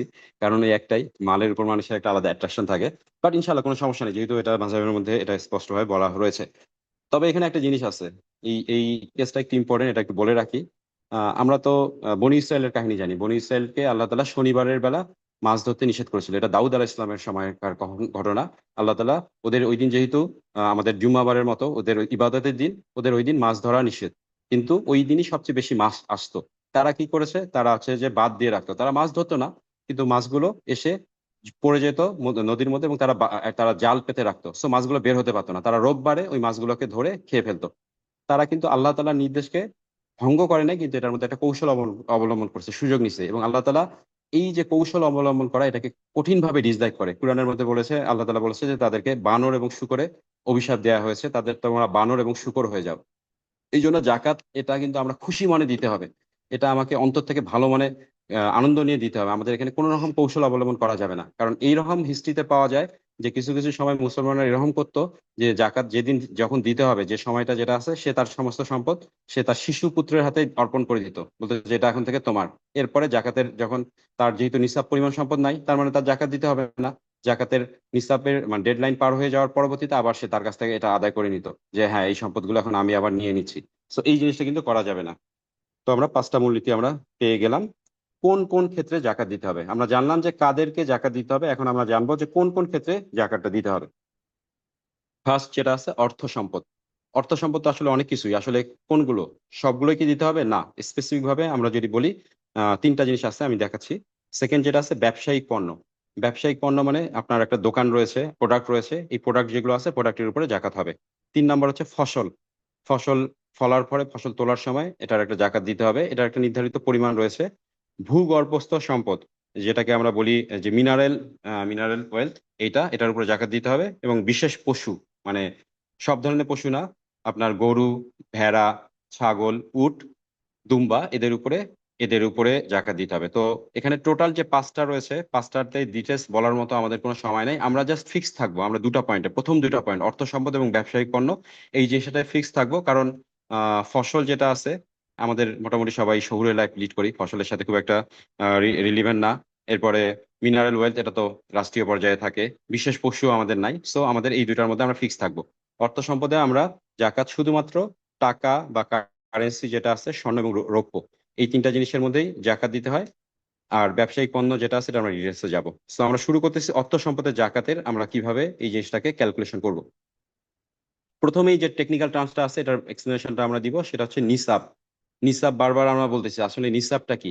নিসাবটা হলো যে কারো কাছে যদি 7.5 ভরি স্বর্ণ থাকে, এই পরিমাণ স্বর্ণ থাকলে তাকে তখন এটার উপরে জাকাত দিতে হবে। ভালো মতো শুনে রাখি, 7.5 ভরি স্বর্ণ থাকলে তার তার এর 7.5 ভরি এবং এর থেকে বেশি যদি স্বর্ণ থাকে, তার উপর তখন জাকাত ফরজ হয়ে যায়। আহ আমি অনেক সময় যখন শুরুতে জাকাত ক্যালকুলেশন করতাম, তোলা নামে একটা টার্মস আছে আমাদের এখানে, স্বর্ণকাররা এটার সাথে পরিচিত, তোলা। আসলে তোলা এবং ভরি দুইটাই আসলে সেম জিনিসই। 7.5 তোলা অথবা 7.5 ভরি এই পরিমাণ স্বর্ণ যদি থাকে, তাহলে তার উপরে জাকাত আহ ফরজ হয়ে যাবে। এটার বর্তমান মূল্য, বাজার মূল্য প্রায় 15 লক্ষ টাকা। 2 লক্ষ টাকা আমরা ক্যালকুলেশন করেছি। অথবা যার কাছে এই পরিমাণ রৌপ্য থাকে, যেটা হচ্ছে 52.5 ভরি, 52.5 ভরি, যেটা আহ বর্তমান বাজার মূল্য প্রায় 2,30,000 টাকা, এই পরিমাণ থাকলে, এই পরিমাণ রৌপ্যের বেশি থাকলে তার উপরে তখন জাকাত দিতে হবে, এবং এটাকেই আমরা বলতেছি নিসাব। তার মানে ক্যালকুলেশন খুব ক্লিয়ার, আমার স্বর্ণ 7.5 ভরি উপরে আছে, অথবা আমার রৌপ্য 52.5 তোলা উপরে আছে, তাহলে আমার উপর জাকাত দিতে হবে। বাট প্রবলেমটা হচ্ছে যে আমরা যে সময়ে বসবাস করি, স্বর্ণ বা রৌপ্য থেকে আমাদের কাছে যে জিনিসটা আছে পেপার কারেন্সি। পেপার কারেন্সির ক্ষেত্রে আমরা কি করব? এটা কি গোল্ডের মধ্যে যাবে নাকি রৌপ্যের মধ্যে যাবে? আল্লাহ রসুল সাল্লাহ ইসলামের সময় যেটা ছিল, যে গোল্ড ইটসেলফ একটা স্বর্ণ মুদ্রা ছিল, যেটাকে আমরা বলি দিনার। এটা গোল্ডেরই তৈরি ছিল। ওটার মানে পরিমাণ যেটা ছিল, এবং রৌপ্য মুদ্রা যেটা আছে সেটা ছিল দিরহাম। তো খুব সম্ভবত আল্লাহ রসুলের সময় এই 7.5 ভরি গোল্ড এবং 52.5 ভরি রৌপ্য, দুটার প্রাইস সেম ছিল, এই জন্য দুটা পাশাপাশি চলে আসে। বাট উইথ টাইমস এই প্রাইসটা ভেরি করছে। এখন আমরা বেশ ভালো রকমের প্রায় 13 লক্ষ টাকার মতো একটা ডিফারেন্স আমরা দেখতে পাই। তাহলে আমরা আমাদের যে পেপার কারেন্সি যেটা আছে, আমরা এটার ক্ষেত্রে আমরা কোনটা ফলো করব? আমরা কি আহ সিলভারের জন্য যাব নাকি গোল্ডের মধ্যে যাব? কারণ রসুল সাল্লাহ ইসলামের সময় কোনো পেপার কারেন্সি ছিল না। এটার ব্যাপারে আহ যেটা ওলামা একরামের ফতোয়া যেটা হচ্ছে, যে সর্বনিম্ন যেটার ভ্যালু সেটাকেই আমরা নিসাব হিসেবে কাউন্ট করব। অর্থাৎ গোল্ড এবং সিলভার এটার মধ্যে প্রাইস যার কম, যেটা কম সেটাকেই আমরা নিসাব হিসেবে গ্রহণ করবো। দ্যাট মিনস 2,30,000 টাকা, এটা বর্তমান সময়ের বাজার মূল্য অনুসারে রৌপ্য, এই পরিমাণ টাকা যার কাছে থাকবে এটাই নিসাব, তার উপরে তখন জাকাত ফরজ হয়ে যাবে 2,30,000 টাকা। আচ্ছা, এখানে প্রশ্ন থাকতে পারে যে এটা কোন মূলনীতির উপর ভিত্তি করে ওলামা ইকরাম এটা এই ফতোয়াটা দিয়েছে? এটার জন্য ফিকের যে টার্মিনোলজি রয়েছে, সেটা হচ্ছে দরিদ্রদের সর্বোত্তম স্বার্থ নিশ্চিত করা, যাতে যারা পুয়ার আছে তাদের যেন আহ স্বার্থ যেটা আছে এটা সর্বোত্তম নিশ্চিত হয়। এটার জন্য এটার উপর ভিত্তি করে এই মাসালাটা মূলত চলে আসছে, যে 2,30,000 টাকার উপরে থাকলে তাকে জাকাত দিতে হবে। ওকে, ওয়েল, আমরা মোটামুটি এই ফিগারটা পেয়ে গেলাম। এখন আমরা আসি যে আমাদের তো কম্বাইন্ড ওয়েলথ থাকতে পারে, স্বর্ণ থাকতে পারে, গোল্ড থাকতে পারে, টাকা থাকতে পারে, তাহলে কি হবে? লেটস চেক, আমরা এখানে চলে যাই। বিভিন্ন ধরনের সিনারিও আসতে পারে। সেটা হচ্ছে যে আপনার কাছে রৌপ্য আছে, টাকা রয়েছে, তাহলে সেক্ষেত্রে কি হবে? সেক্ষেত্রে খুব সিম্পল, আপনি রৌপ্যর বর্তমান বাজার দর বের করবেন, আপনার টাকা যত টাকা আছে টাকার ক্যালকুলেশন করবেন, করার পরে 2,30,000 টাকা যদি উপর হয় তাহলে আপনাকে জাকাত দিতে হবে, এটাতে কোনো ঝামেলা নাই। ঝামেলাটা হচ্ছে যে গোল্ড আছে, আপনার টাকা আছে। কারণ একটু আগে তো আমি বলেছিলাম যে আপনার 7.5 ভরি যদি গোল্ড থাকে তাহলে তো তার উপর জাকাত দিতে হবে, কিন্তু আপনার তো গোল্ড 7.5 ভরির কম আছে, 1 ভরি রয়েছে। আবার আপনি যদি টাকার কথা চিন্তা করেন, টাকা তো আহ, আপনার ফর এক্সাম্পল টাকার নিসাব আপনার অর্জিত হয়েছে, আপনার 2 লক্ষ টাকা রয়েছে। ফর এক্সাম্পল আমি বলতেছি 2,30,000 টাকা আপনার যদি গোল্ডের 1 ভরিকে আপনি যোগ করেন, যোগ করার পরে টোটালটা মিলে গোল্ড এবং টাকা দুইটা মিলেই 2,30,000 টাকার উপরে চলে যায়, তাহলে সেক্ষেত্রে আমরা এখানে কোনটাকে কনসিডার করব? এটার ক্ষেত্রে ওই একই মূলনীতি চলে আসবে, সেটা হচ্ছে গরিবের মানে সর্বোত্তম স্বার্থ নিশ্চিত করা, এবং এটাকে কনভার্ট করতে হবে। অর্থাৎ কারো যদি 1 ভরিও গোল্ড থাকে এবং তার সাথে যদি কোনো পেপার কারেন্সি থাকে, তাহলে কিন্তু সে ওই গোল্ডটাকে পেপার কারেন্সিতে কনভার্ট হয়ে যাবে। এটা একটু ডিফিকাল্ট অনেকের জন্য অ্যাকসেপ্ট করা, বাট এটাই মাসালা। সেটা হচ্ছে যে 1 ভরি গোল্ড এবং সেই সাথে আপনার পেপার কারেন্সি রয়ে গেছে, তাহলে কিন্তু আপনাকে তখন নিসাবের মধ্যে পড়ে যাচ্ছেন এবং এটা আপনাকে জাকাত দিতে হবে। কিছু এক্সেপশনাল কেস আছে, এটা আমি ডিসকাস করব। আর একসাথে তিনটাই রয়ে গেছে, কি করতে হবে? ওই সেম সিমিলার জিনিস, এখানেও নিসাব যেটা থাকবে 2,30,000 টাকা। হোপফুলি আহ আপনারা এটা বুঝতে পারতেছেন। জুবাইর, কোনো কোশ্চেন আসছে কি? যদি কোনো কোশ্চেন আসে একটু আমাকে অ্যালার্ট করে দিও। আচ্ছা, ওয়েল, আমার মনে হয় যে সিনারিগুলো আমি ক্লিয়ার করতে পেরেছি। হ্যাঁ, আপনি যদি কোনো একজন পার্সন যেটা থাকে, মহিলা মানুষ, তার কাছে শুধু গোল্ড রয়েছে, কারণ এই বর্তমান সময়ে আমরা মোটামুটি দেখি যে পেপার কারেন্সি বা ব্যাংকের মধ্যে 10, 15, 20 হাজার টাকা সবারই থাকে, কিন্তু এমন একজন মহিলা যার কাছে শুধুমাত্র গোল্ড রয়েছে, অন্য কোনো কারেন্সি তার কাছে নাই। আহ, আমরা অনেক সময় দেখি যে আহ, অনেক সময় যেটা আমরা দেখি যে হয়তো মহিলা উনি হচ্ছে উপার্জনক্ষম না, মানে হাজবেন্ড হাউস ওয়াইফ, এবং হচ্ছে যে তার গোল্ড রয়েছে বাট তার কোনো আলাদাভাবে আর কোনো পেপার কারেন্সি নাই। সেক্ষেত্রে কি হবে? সেক্ষেত্রে তার ওই গোল্ড যদি 7.5 ভরির উপরে না থাকে, তাহলে তার জাকাত এখানে দিতে হবে না, যেহেতু তার শুধুমাত্র গোল্ড রয়েছে, তার কোনো আর ক্যাশ টাকা বা অন্য কোনো কিছুই নাই। অল্প কিছু ক্যাশ টাকা থাকতে পারে, 2-3 হাজার বা 2,500 টাকা, মানে এই লেভেলের 4-5 হাজার টাকা, এটা আসলে ইস্যু না। মেইন যেটা জিনিস, তার শুধু গোল্ড ছাড়া অন্য কোনো অ্যাসেট নাই। আচ্ছা, এখানে এখানে সে যদি তার 7.5 ভরির উপরে থাকে তাহলে সে কিভাবে জাকাত দিবে? কারণ তার তো ক্যাশ টাকা নাই। এক্ষেত্রে কিন্তু তার গোল্ড বিক্রি করে হলেও জাকাত দিতে হবে। মানে একজন মহিলা যার অন্য কিছু নাই, ক্যাশ টাকা নাই, এবং তার 7.5 ভরির উপরে স্বর্ণ আছে, এখন সে কিভাবে এটা পে করবে? এটার জন্য মাসালা আছে, তাকে অবশ্যই জাকাত দিতে হবে এবং প্রয়োজনে তার গোল্ড বিক্রি করে হলেও জাকাতের অ্যামাউন্টটা পরিশোধ করতে হবে। আর একটা সিনারিও আমরা দেখি যে অনেক সময় মহিলারা রয়েছে, মানে দরিদ্র ঘরগুলোতে দেখা যায় যে বাসা যারা কাজ করে, তাদেরও কিন্তু গোল্ড থাকে। তাদের গোল্ড যেটা আছে, একটা চুরি হচ্ছে, হয়তো বা তার মা দিছে, বিয়ের সময় পাইছে, যেটা পরিমাণ হচ্ছে 2 ভরির মতো বা 1 ভরির মতো, যেটা অলরেডি নিসাব কিন্তু ক্রস করে গেছে। তাহলে তাহলে তার উপর কি জাকাত আসবে? এই ব্যাপারে যেটা আছে, এটা একটা পদ্ধতি আর রয়েছে, মানে এটাকে আমরা বলি সমষ্টিক পদ্ধতি। সমষ্টিক পদ্ধতি মানে আমাদের সবগুলো যোগ করা, আর এটা হচ্ছে যে আংশিক পদ্ধতি বলে আজ্জা। এটা হচ্ছে ফিকের একটা টার্মস, আংশিক পদ্ধতি। সেক্ষেত্রে আংশিক পদ্ধতিতে আসলে তার উপর জাকাতটা আসবে না। আপনাদের জাস্ট মেইন পয়েন্টটা জানা থাকলেই হবে যে গরিব মানুষ, তার আসলে এরকম ইনকাম নাই, মানে তারা তার তার তার ওই রকম ক্যাশ টাকাও নাই, কিন্তু কিছু অর্নামেন্টস আছে, গোল্ড আছে, তাহলে সেক্ষেত্রে কি হবে? সেক্ষেত্রে আজ্জা পদ্ধতি যেটা আছে সেটাতে তার উপর এটা অ্যাপ্লিকেবল হবে না। সো হোপফুলি আমি বিষয়গুলো ক্লিয়ার করতে পেরেছি ইনশাআল্লাহ। 2026 সালের রমজান মাসের যে নিসাবের যে অ্যামাউন্ট যেটা আছে, এটা 2,30,000 টাকা। এটা ফতোয়াটা আমরা দারুল ইফতা জামিয়া রহমানিয়া আরবিয়া, মুফতি মনসুরুল হক ওনার বিখ্যাত প্রতিষ্ঠান, এখান থেকে এটাকে হিসাব করা হয়েছে 2,30,000 টাকা। আমাদের আরো অন্যান্য বিভিন্ন মাদ্রাসা থেকে এই অ্যামাউন্টটা, এই নিসাবের পরিমাণটা জানাই দেওয়া হয়। এটা কিছু ভেরি করে, কারণ হচ্ছে গোল্ডের যে প্রাইস যেটা আছে, এটা মূলত আমাদের কয়েকটা জায়গায় আছে, আমাদের তাঁতি বাজারের একটা প্রাইস আছে, আবার জাসুস একটা নির্ধারণ করে, এই জন্য কিছু কম বেশি হয়, বাট মোটা দাগে এটা এরকমই, যেটা 52.5 ভরি রূপার মূল্য ধরে 2,30,000 টাকা এই বছরের জন্য নিসাব নির্ধারণ করা হয়েছে। আলহামদুলিল্লাহ।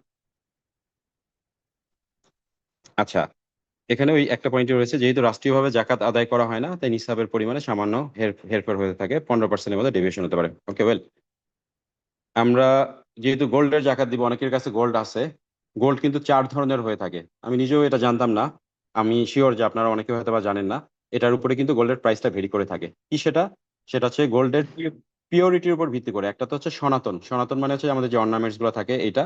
এরপরে 18 ক্যারেট, 21 ক্যারেট, 22 ক্যারেট, এবং এখানে কিন্তু হচ্ছে যে আপনার প্রতি ভরির যে বাজার মূল্য যেটা আছে, বর্তমান বাজার মূল্য জাসুসের ইয়া থেকে এই প্রাইসটা দেওয়া রয়েছে। 22 ক্যারেটের এখন বর্তমান মূল্য 2,58,000 টাকার মতো। এটা কিন্তু খুব রেডিক্যালি বেড়ে গেছে এবং সামনে আরো বাড়ার চান্স রয়েছে। আর স্বর্ণ যেটা আছে বাজারে দুইটা ফর্মে বেসিক্যালি পাওয়া যায়। একটা হচ্ছে গোল্ড, মানে গোল্ডের বিস্কিট যেটা আছে, গোল্ডেন বার, এটা হিসেবে পাওয়া যায়। এটা হচ্ছে পিওর গোল্ড, এখানে কিন্তু লেখা থাকে 18 ক্যারেট নাকি 21 ক্যারেট নাকি 22 ক্যারেট। আর একটা হচ্ছে অর্নামেন্টস এর ফর্মে পাওয়া যায়। এখন আপনাদের কাছে যেটা আছে, আপনার যদি গোল্ডের বারের ফরম্যাটে থাকে তাহলে সেক্ষেত্রে একটা ডিসকাউন্ট থেকে আপনি পাবেন না। এটাকে আমি আরেকটু ক্লিয়ার ভাবে বলি। আমরা যে যে অর্নামেন্টস গুলো রয়েছে, এটা এটা কিন্তু বর্তমান, ফর এক্সাম্পল আপনার কাছে 22 ক্যারেটের 1 ভরির একটা গোল্ড রয়েছে। আপনি যখন জাকাত ক্যালকুলেশন করবেন, 1 ভরির বর্তমান বাজার মূল্য 2,58,000 টাকা, এটাকে কিন্তু ক্যালকুলেট করবেন না। সরি, একটু ইন্টারাপশন হচ্ছে, নয়েজ হচ্ছে। এনিওয়ে, আমরা কাম টু দ্য টপিকস।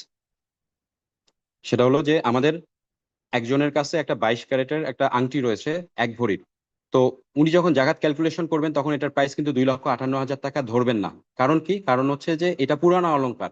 এটাকে যখন আমি বিক্রি করতে যাব, আপনি দেখবেন যে যে জুয়েলারি শপগুলো, ওরা অরিজিনাল প্রাইসটা দিবে না, বর্তমান বাজারের মূল্যটা দিবে না, ওরা 15 থেকে 20% পর্যন্ত কেটে রাখবে। এই জন্য আমরা ক্যালকুলেশন করার সময় কিন্তু 15 থেকে 20% কমে আমরা ধরবো। সো এটা একটা আল্লাহ তরফ থেকে ডিসকাউন্ট। বাট আপনার যদি গোল্ডেন বার থাকে, যে গোল্ডেন বার গুলো এটা পিওর ফর্মে আছে, এটা কিন্তু আপনি বর্তমান বাজার ধরে এটাকে ক্যালকুলেশন করবেন। হোপফুলি আপনি এটা বুঝতে পেরেছেন। সো এই প্রেজেন্টেশনের স্লাইড যেটা আছে এটা আপনাদের কাছে শেয়ার করে দেওয়া হবে। আশা করি ডাটাগুলো আপনারা তখন পেয়ে যাবেন, কোনো সমস্যা হবে না। একটা টিপস দেই, যেহেতু আপনি জাকাত ক্যালকুলেশন করবেন আল্লাহকে খুশি করার জন্য, তো এই জিনিসগুলো আপনার জন্য হেল্পফুল। যাদের অলংকার রয়েছে, ওয়াইফের স্পেশালি যে অলংকারগুলো রয়েছে, আপনি পরিপূর্ণভাবে হিসাব করার চেষ্টা করেন। আপনি অলংকারগুলো নিয়ে একটা যে কোনো জুয়েলারি দোকানে যান এবং আলহামদুলিল্লাহ আপনি দেখবেন যে জুয়েলারি দোকানগুলো খুব কোঅপারেটিভ। আপনি বলবেন যে আমি জাকাত দিব, সো আমার অর্নামেন্টস এর পরিমাণটা একটু নির্ধারণ করলে ভালো হতো। দেখা যাবে যে ওরা আগ্রহ ভরে আপনাকে সাহায্য করবে, ওটার মেজারমেন্ট যেটা আছে সেটা দিয়ে দিবে। চুড়ি, নাকফুল, হার, প্রত্যেকটার পরিমাণ আপনি আপনি ওখান থেকে জেনে নেন। জেনে নিয়ে এইরকম একটা সিস্টেম করে রাখবেন, কারণ একটা ট্যাগের মধ্যে আপনি কাগজে লিখবেন, লিখে এটা পরিমাণটা কতটুকু এটা লিখবেন, লিখে একটা ছবি তুলে রাখবেন।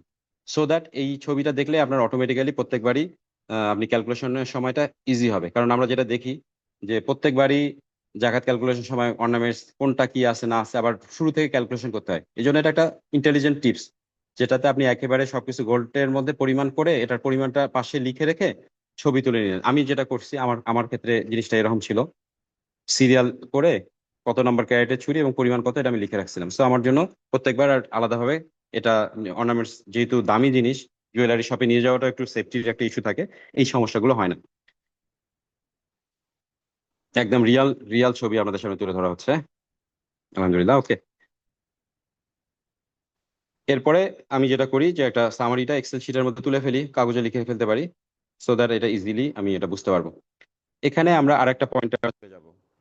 আসসালামু আলাইকুম, সরি ফর দ্য ইন্টারাপশন, খুব দুঃখিত, মাঝে মাঝে জরুরি কল চলে আসে।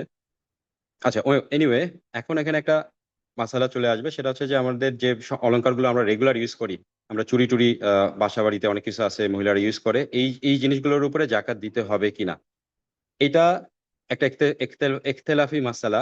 মানে এটার মধ্যে অনেকগুলো অপিনিয়ন রয়েছে, আমরা অপিনিয়ন গুলো শেয়ার করি। 1 নম্বর মতামত হচ্ছে ব্যবহারিক স্বর্ণের উপরে জাকাত ফরজ, এটা দিতে হবে। এটার রেফারেন্স কি? রেফারেন্স সূরা তাওবার মধ্যে আল্লাহ তাআলা বলছে, যারা স্বর্ণ এবং রূপা জমা করে রাখে এবং আল্লাহর পথে ব্যয় করে না, তাদেরকে কঠোর আযাবের সুসংবাদ দান করুন। এটা কুরআনের আয়াত, সূরা তাওবার মাধ্যমে বলা হয়েছে যে যে কোনো ধরনের গোল্ড, সেটা ব্যবহার্য হোক বা এটা জমা রাখার জন্য হোক, যেটাই হোক, এটার উপরে জাকাত দিতে হবে। এবং সহিহ হাদিস আবু দাউদের মধ্যে এটা আরো স্পেসিফিক ভাবে বলে দেওয়া রয়েছে, যেখানে আল্লাহ রসুল সাল্লাল্লাহু আলাইহি ওয়াসাল্লাম আহ আম্মাজান আয়েশা রাদিয়াল্লাহু তাআলা আনহা থেকে এই হাদিসটি বর্ণিত রয়েছে যে রাসূল সাল্লাল্লাহু আলাইহি ওয়াসাল্লাম জিজ্ঞাসা করলো যে তুমি কি এর জাকাত দাও? তখন উনি বললো যে না। আল্লাহ রসুল বললো যে তোমাকে জাহান্নামে নিয়ে যাওয়ার জন্য এটাই যথেষ্ট। সো এই হাদিসের ভিত্তিতে জাকাত দিতে হবে। এটা হানাফি মাযহাবের ফিকের এটা ফতোয়া। ইমাম শাফি রহমতুল্লাহ ওনার একটা বক্তব্য রয়েছে, ইমাম আহমেদ বিন হাম্বাল ওনারও একটা বর্ণনা রয়েছে। এটা কিন্তু ওই মাযহাবের বক্তব্য না, তাদের একটা এরকম রেওয়াত পাওয়া যায়। এবং সৌদি সৌদি আরবের যে সর্বোচ্চ ফতোয়া কমিটি, ফাতোয়া আল লাজনা আদ দাইয়া, তাদের পক্ষ থেকে কিন্তু এই ব্যাপারে একমত রয়েছে যে না, ব্যবহার্য স্বর্ণের উপরে জাকাত দিতে হবে। এবং আমরা পার্সোনালি, যেহেতু আমাদের হানাফি ফিক, এই ব্যাপারে আমাদের ব্যবহার্য যে স্বর্ণ যেটা আছে এটাতেও কিন্তু জাকাত দিতে হবে। আমরা সেকেন্ড অপিনিয়নে চলে যাই, সেটা হলো যে ব্যবহারিক স্বর্ণের উপরে জাকাত ফরজ না, এরকম একটা ইখতিলাফ আছে। সেটা হচ্ছে ওই সেম আয়াত যেটা রয়েছে, সেই সেম আয়াত দিয়েই এটা বলা হয়েছে। এটা এখানে যেহেতু মহিলারা যে স্বর্ণ এবং রূপার অলংকারগুলো ব্যবহার করে, এটা জমা করে রাখার জন্য না, এই জন্য এটার উপর জাকাত ফরজ হবে না। এটার রেফারেন্সে তারা আরেকটা হাদিস নিয়ে আসছে, এটাও আয়েশা রাদিয়াল্লাহু তাআলা আনহার থেকে এটা বর্ণিত রয়েছে, মুয়াত্তা মালিকে এই হাদিসটা রয়েছে। সেটা হচ্ছে যে ওনার, আয়েশা রাদিয়াল্লাহু তাআলা আনহার যে ভাই ছিল, তাদের যে ইয়াতিম কন্যা, তারা লালিত পালিত হতো আয়েশা রাদিয়াল্লাহু তাআলা আনহার ঘরে, তাদের অলংকার ছিল এবং তিনি তাদের অলংকারে জাকাত দিতেন না। সো এরকম একটা হাদিস চলে আসছে। সো আমরা ইখতিলাফি একটা মাসালা পেয়ে যাচ্ছি। এটা শাফি মাযহাবে ব্যবহার্য যে স্বর্ণ, হাতের চুড়ি, নাকফুল দিতে হবে না, ফরজ না। মালিকি মাযহাবেও তাই, হাম্বলি মাযহাবেও এই ব্যাপারে একই অপিনিয়ন দেয়া রয়েছে। আচ্ছা, এবার থার্ড আর একটা অপিনিয়ন আমরা এখানে পাই, মতামত 3 যেটা আছে, ব্যবহারিক স্বর্ণের জাকাত ওয়াজিব। এর আগে যে দুটা ছিল ফরজ ছিল অথবা ফরজ না, এবার যেটা আছে সেটা হচ্ছে ওয়াজিব। এরকম একটা মতামত পাওয়া যায়। এবং মতামত 4 যেটা আছে সেটা হচ্ছে সারা জীবনে একবার দিলেই হবে, বাকি জীবন পুনরায় দিতে হবে না। সো এই ধরনের 4 ধরনের অপিনিয়ন আমরা পেয়ে যাই। সো আপনি কোনটা ফলো করবেন?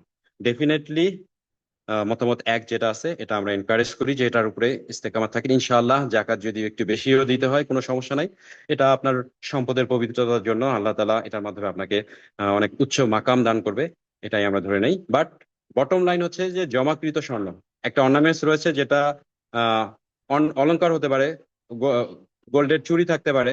আমাদের অনেক সময় এখন এখন মা বোনেরা অনেক সময় গোল্ডের জিনিসগুলো পরে না, বাট কালেকশনে রেখে দেয়।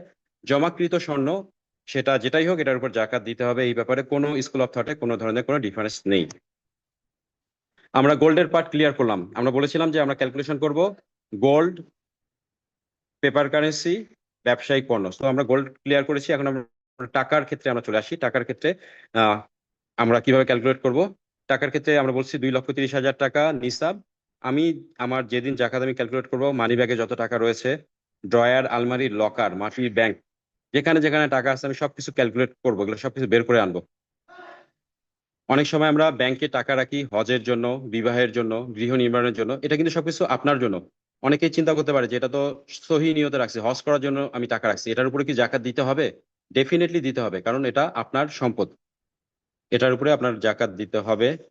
আমার মোবাইল ব্যাংকিং অনেক সময় টাকা রয়ে যায়, বিকাশ, রকত, নগদ, এখানে ওই যেদিন আমি ক্যালকুলেট করব এটা আমি চেক করে দেখবো আমার ব্যাংক অ্যাকাউন্ট যতগুলো রয়েছে, সেভিংস, কারেন্ট, ডিপিএস, যত ধরনের আছে। ডিপিএস, হ্যাঁ, আপনি আপনার যে ডিপিএস অ্যাকাউন্ট যেটা রয়েছে, এটারও কিন্তু যত টাকা জমা হয়েছে ওইটা আপনাকে কালেক্ট করতে হবে। এটা আপনি ভাঙেন বা না ভাঙেন এটা কোনো কিছু না। এটা হচ্ছে যে এটাও আপনার হচ্ছে জাকাত ক্যালকুলেট করতে হবে। এটা কারণ কি? কারণ শুরুতে বলছিলাম যে সম্পদের যে মালিকানা যেটা আছে, আপনি কিন্তু যে কোনো সময় চাইলে ডিপিএস ভাঙতে পারতেছেন এবং টাকাটা নিতে পারতেছেন। সো এই মূলনীতির উপর ভিত্তি করে ডিপিএস এর উপরে আপনার কিন্তু জাকাত দিতে হচ্ছে। যে কোনো ধরনের বন্ড যেটা রয়েছে, গভর্নমেন্টের বিভিন্ন বন্ড রয়েছে, কর্পোরেট বন্ড রয়েছে, এটার উপরে ক্যালকুলেশন করতে হবে। সঞ্চয়পত্র, ডিবেঞ্চার, ট্রেজারি বিল দিতে হবে। যদি কোনো বীমা পলিসিতে প্রিমিয়াম থাকে, এগুলো সব কিছু মিলে এটা আপনাকে ক্যালকুলেশন করতে হবে। আচ্ছা, বাই দ্য ওয়ে, যেহেতু আমাদের ইকোনমিক সিস্টেম হচ্ছে রিবার উপর ভিত্তি করে, আহ, এখানে অনেক কিছুর মধ্যে রিবা চলে আসে, সুদের টাকা থাকে। সুদের ক্ষেত্রে আমরা কি করব? সুদের টাকার উপরে জাকাত দেওয়া যাবে না, কারণ সুদ নিজেই হচ্ছে অপবিত্র, এটার উপর আপনি কেন জাকাত দিবেন? এটাকে আলাদাভাবে আপনাকে এটা ক্যালকুলেশন করে নিতে হবে। এবং ক্যালকুলেশন করার পরে এটার মাসালা আলাদা, জাকাতের মধ্যে আমরা আসলে খুব বিস্তারিত বলবো না, বাট খুব সিম্পলি আমরা যেটা করতে পারি, ব্যাংক স্টেটমেন্ট নিয়ে সুদ বাদ দিয়ে হিসাব করব। এবং সুদের যে টাকাটা রয়েছে, এটা কোনো ধরনের দান করার নিয়ত ছাড়াই এটা দিয়ে দিতে হবে। মানে এটা আপনার একটা ময়লা জমা আছে, ময়লাটা আপনি জাস্ট ছুঁড়ে মারলেন, কাইন্ড অফ দ্যাট। এইভাবে করে আপনাকে এখান থেকে বের হয়ে আসতে হবে। এবং সবচেয়ে সর্বাবস্থায় ইসলামিক শরিয়া দ্বারা পরিচিত ব্যাংকের মাধ্যমে লেনদেন করা উচিত। এটা নিয়ে অনেক বিতর্ক আছে যে তারা কতটুকু Islamic, but least bottom line হচ্ছে যে যেহেতু তারা দাবি করে তারা ইসলামিক এবং আপনার হাতে কোনো অপশন নাই, আপনাকে আল্লাহ তাআলা যখন হাসরের ময়দানে জিজ্ঞাসা করবে, তখন আপনি তো বলতে পারবেন যে না, যেহেতু মানে তারা বলছে, আমি তাদের উপর দিচ্ছি, আমি তো সর্বোচ্চ চেষ্টা করতে পেরেছি। এই একজন একটি প্রশ্ন করেছে যে হজ এবং অথবা উমরা এর টাকা 1 বছরের কম সময়ের জন্য জমা থাকলে কি জাকাত দিতে হবে? আচ্ছা, ওয়েল, প্রশ্ন যেটা আছে, হজ বা উমরা 1 বছর, বছরের হিসাবটা আসলে আসবে না। আমি যেদিন ক্যালকুলেশন করব, আমার ফর এক্সাম্পল ফার্স্ট রামাদান আমার ফার্স্ট রামাদান আমার জাকাত ক্যালকুলেশনের ডেট। ফার্স্ট রামাদানেই আমি ওইখানে যত টাকাই জমা আছে আমি এটাকে টোটাল যোগ করব অন্যান্য সম্পদের সাথে, এবং এটা যদি 2,30,000 টাকার উপরে চলে যায় আমার সমস্ত অ্যাসেট মিলে, তাহলে আমার এটার উপর জাকাত অ্যাপ্লিকেবল হবে। আর সময়কালের ব্যাপারটা, নিসাব কাল, এটা আমাদের এইটার পরপরই আসতেছে, এই কয়েকটা স্লাইড পরে আমরা নিসাব কালের ব্যাপারটা ইনশাল্লাহ ক্লিয়ার করব। আপনি আরো ভালো মতো এটা বুঝতে পারবেন ইনশাআল্লাহ। বটম লাইনে হচ্ছে যে আপনার এটা থাকলে, এটা যেদিন জাকাত ক্যালকুলেশন করবেন ওই ডেটের সাথে যদি ওইটা যোগ করতে হবে।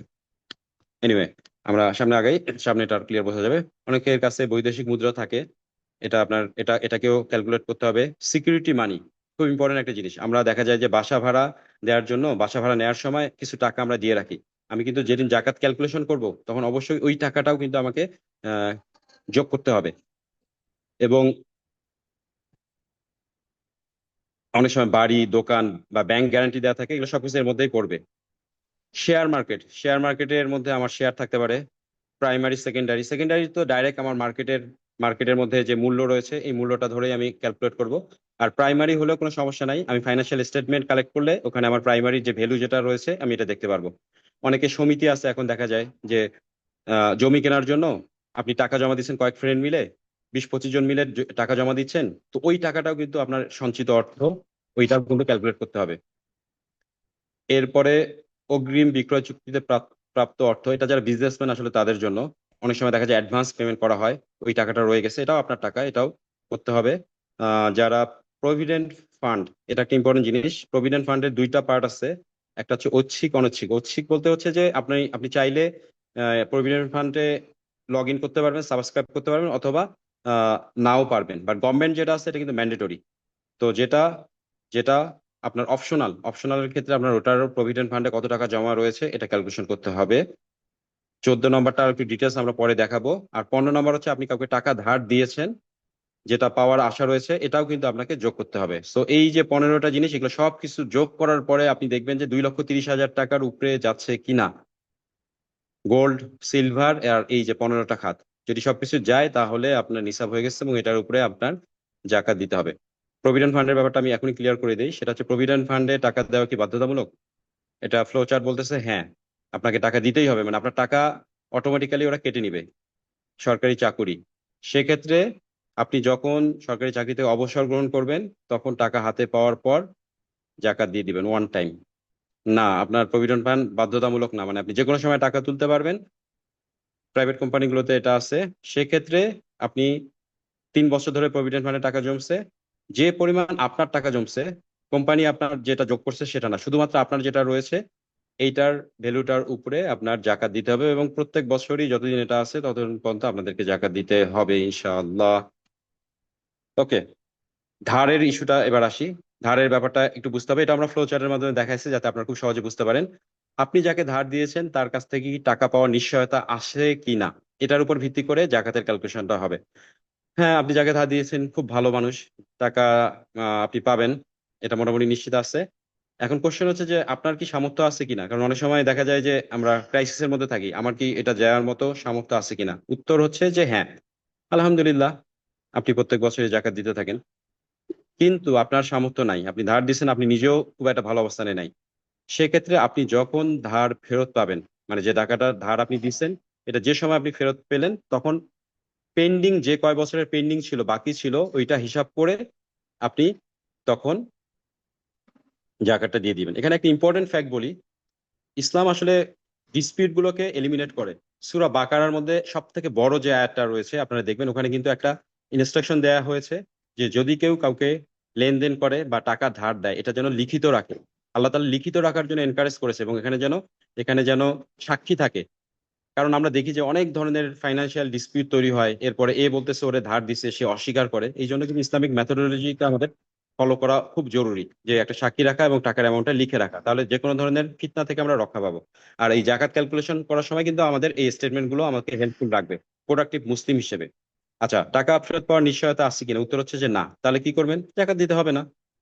তবে হ্যাঁ, সামহাও আপনি যাকে দিছেন অলৌকিক ভাবে ওই লোক আপনাকে টাকা ফেরত দিল, তাহলে কি করবেন? তাহলে যখন ফেরত পাবেন তখন আগেরটা হিসাব করে একেবারে টাকাটা দিয়ে দিবেন ইনশাআল্লাহ। তো আই থিঙ্ক জিনিসটা একেবারে ক্লিয়ার আপনাদের কাছে ইনশাআল্লাহ। হুম, 20 minutes। হুম, মানে 20 মিনিট সময় আসছে, তাই তো? হ্যাঁ, হ্যাঁ, আমরা ইনশাল্লাহ 20 মিনিটসের মধ্যে আমরা পুরো জিনিসটাকে র্যাপ আপ করে আনবো, কোনো সমস্যা নেই ইনশাল্লাহ।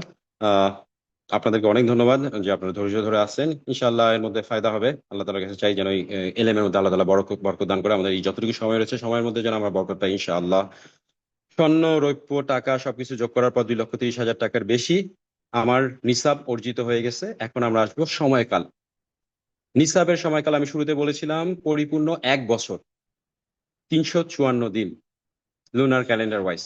এখন এক ভাই প্রশ্ন করেছিল, আমার তো আমি ব্যাংক অ্যাকাউন্ট ওপেন করেছি, তাহলে তো 1 মাস হয়ে গেছে, তাহলে আমি কি জাকাত দিব কিনা? এটার উত্তর আমরা এখনই পেয়ে যাব। নিসাবের সময়কাল নির্ধারণ করার জন্য 2টা পদ্ধতি রয়েছে। এক নম্বর হচ্ছে জটিল পদ্ধতি। জটিল পদ্ধতি কি? আপনার ধরেন যে মহরম মাসে হচ্ছে যে আপনি মাসিক বেতন পাইছেন 50,000 টাকা, বাড়ি ভাড়া দিচ্ছেন, বাজার সদাই করছেন, চিকিৎসা বাবদ, পড়াশোনার খরচ, বিভিন্ন সময় খরচ যাচ্ছে, শেষে আপনার সেভিংস আছে 15,000 টাকা। পরের বছর 5ই মহরম আপনার 2.5% হারে 375 টাকা আপনাকে জাকাত দিতে হবে। এটার প্রত্যেকটা ডাটা আপনাকে ক্যালকুলেশন করতে হবে। এর মধ্যে থেকে যে সঞ্চয় হয়ে গেছে এখান থেকে আবার পরের মাসে আবার খরচ যাবে, আবার টাকা আসবে, আবার ক্যালকুলেশন করবেন। It's a tough process. এটা এটা এটা আসলে মানে আপনি কিভাবে কি করবেন, এটা এটা খুব ডিফিকাল্ট। এখানে এই যে ছবি যেটা দেখা আছে, যে 12 মাসের আপনার এইভাবে আয় ব্যয়, ইনকাম স্টেটমেন্ট, এগুলো সবকিছু হিসাব রাখতে হবে। তাহলে আপনার ওই 1 বছরের যে হিসাব যেটা আছে 1 বছরেরটা ওকে থাকবে। প্রত্যেকটা মাসের আয় ব্যয়ের হিসাব রেখে, ঘাটতি হিসাব রেখে আপনার এটা চলবে। আমি শিওর এটা কারোর জন্য কনভিনিয়েন্ট না। সো সহজ পদ্ধতি কি, যেটা ওলামা একরাম এটা ওনারা নির্ধারণ করেছে এবং এটাই সবচেয়ে বেস্ট ওয়ে, সেটা হচ্ছে যে একটা ফিক্সড ডেট নির্ধারণ করা। ফিক্সড ডেট, ফর এক্সাম্পল 1লা রমাদান। আমরা সাধারণত রমজান মাসে বেশি জাকাত দিই, এটা অনেকে মনে করতে পারে জাকাত মনে হয় শুধু রমাদানে। ব্যাপারটা আসলে সেটা না। যেদিন থেকে আমার নিসাব অর্জিত হবে আমি সেই দিনটাকেই ধরে রাখতে পারি, হ্যাঁ। তবে রমজান মাসে আমরা প্রেফার করি, কারণ রমজান মাসে সবকিছুর সওয়াব বেশি, বেশি ফায়দা পাওয়া যায়, এই জন্য আমরা রমজান মাস সিলেক্ট করে ফেলি। আপনারাও রমজান মাস সিলেক্ট করতে পারেন, কোনো সমস্যা নেই ইনশাল্লাহ। তো আমি একটা ডেট ফিক্সড করে নিলাম, সেটা হচ্ছে 1লা রমাদান, আমার জাকাতের জন্মদিন। এই টার্মসটা মনে রাখলে সুবিধা হবে, এটাই হচ্ছে আমার জাকাতের জন্মদিন, 1লা রমাদান। সো দ্যাট আমাদের প্রত্যেকবার 1লা রমাদান আসলে আমি আমার সব অ্যাসেট গুলো ক্যালকুলেশন করা শুরু করব। অন্যান্য জন্মদিন যেটা আছে এটা পালন করা বিদাত, বাট ইনশাআল্লাহ জাকাতের জন্মদিন পালন করলে আপনার গুনাহ হবে না ইনশাআল্লাহ। সো আমরা এনজয় করি। প্রত্যেক বছর সেই নির্ধারিত দিনে অর্থ সম্পদের যোগফল করব এবং তার উপরে জাকাত দিব। আচ্ছা, এবার চলে আসে curve. I I know engineers are liking this curve. এটা হচ্ছে ইঞ্জিনিয়ারদের খুব পছন্দ। এটা একটা কার্ভের মাধ্যমে এই জন্য আমি বোঝানোর চেষ্টা করছি যে কি কি সিনারিও হতে পারে। আমরা কয়েকটা সিনারিও নিয়ে আসি। এখানে যেটা আছে, নিসাব হচ্ছে 2,30,000 টাকা। আপনার 1লা রমাদানে টাকার পরিমাণ বেশি ছিল, বাট পরের কয়েক মাসে জিলহজ জিলহজ মাসে আপনার নিসাবের থেকে কমে গেছে টাকা, মাঝখানে আবার বেড়ে গেছে, আবার কমছে, আবার বাড়ছে। লাস্ট পরের বছর যে রমাদান যেটা আছে এখানে কিন্তু টাকার অ্যামাউন্টটা যেটা আছে নিসাবের থেকে বেশি আছে। তাহলে আপনার কি হবে? এক্ষেত্রে ফর্মুলা কি, একটু জাস্ট মাফ করবেন, প্রচুর নয়েজ হচ্ছে, তো আমি এটাকে বলবো চুপচাপ কাজ করার জন্য চিল্লাচিল্লি না করে। আসলে মসজিদের বসে ক্লাসটা নেওয়া হচ্ছে, আমি নিজে ইতেকাফের মধ্যে আছি, এই জন্য আমি দুঃখিত, কিছু নয়েজের সমস্যা হচ্ছে, বাট ইনশাল্লাহ আমরা ওভারকাম করে ফেলবো। সো বটম লাইন হচ্ছে যে আমার রমজানের শুরুতেও ছিল নিসাব, আমি সামনের বছরে আবারও আমার রমজানের মধ্যে নিসাব আছে। সো মাঝখানে আমার টাকা পয়সা কমে গেছে, এটা কোনো, এটা এটা আমি কাউন্টই করব না। আমি আমার জাকাতের জন্মদিনে নিসাবের থেকে বেশি আছে, so I have to pay the জাকা ইনশাআল্লাহ। আচ্ছা, উল্টা সিনারিওটা হতে পারে, আপনার নিসাবের থেকে সামনের বছর জাকাতের জন্মদিনে নিসাবের থেকে টাকার পরিমাণ কম, সেক্ষেত্রে কি আপনি জাকাত দিবেন? না, জাকাত দিতে হবে না, কারণ আপনার নিসাব অর্জিত হয়নি। সো রিল্যাক্স, আপনার জাকাত দিতে হবে না, as simple as it is.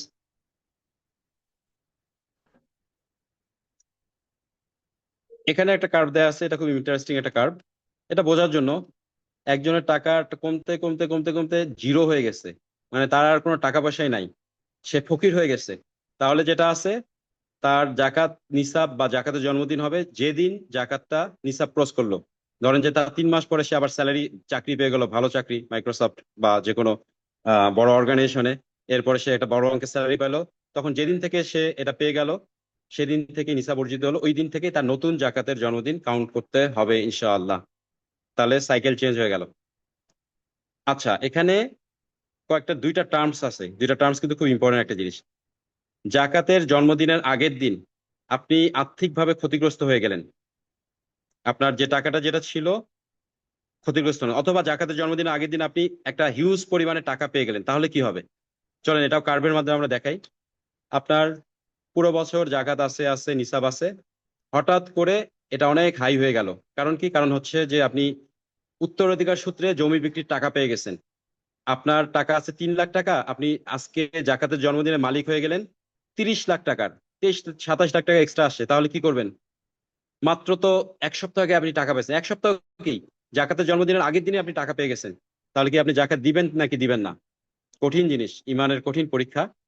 সহজ পদ্ধতি যদি আপনি অনুসরণ করেন, no matter what is the case, আপনার যেদিন যেদিন আপনি টাকা, জাকাতের জন্মদিন আপনার যত টাকা আসুক, তার আগের দিনও যদি আসে, আপনাকে ওই ডেট ক্যালকুলেশন করে আপনার ওইটার উপরে জাকাতটা দিয়ে দিতে হবে ইনশাআল্লাহ।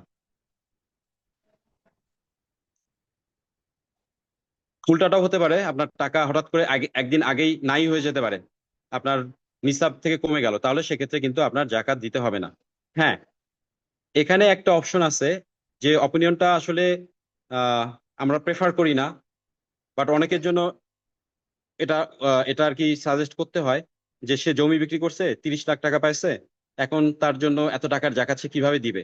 তাহলে সে সেক্ষেত্রে একটা ভিন্ন নিসাব মেনটেন করতে পারে, যে 1 বছর পরে ওইটার উপর ভিত্তি করে সে এটাকে দিবে। বাট এটা কিন্তু লেস ডিসলাইকড আর কি, ডিসলাইকড অপশন।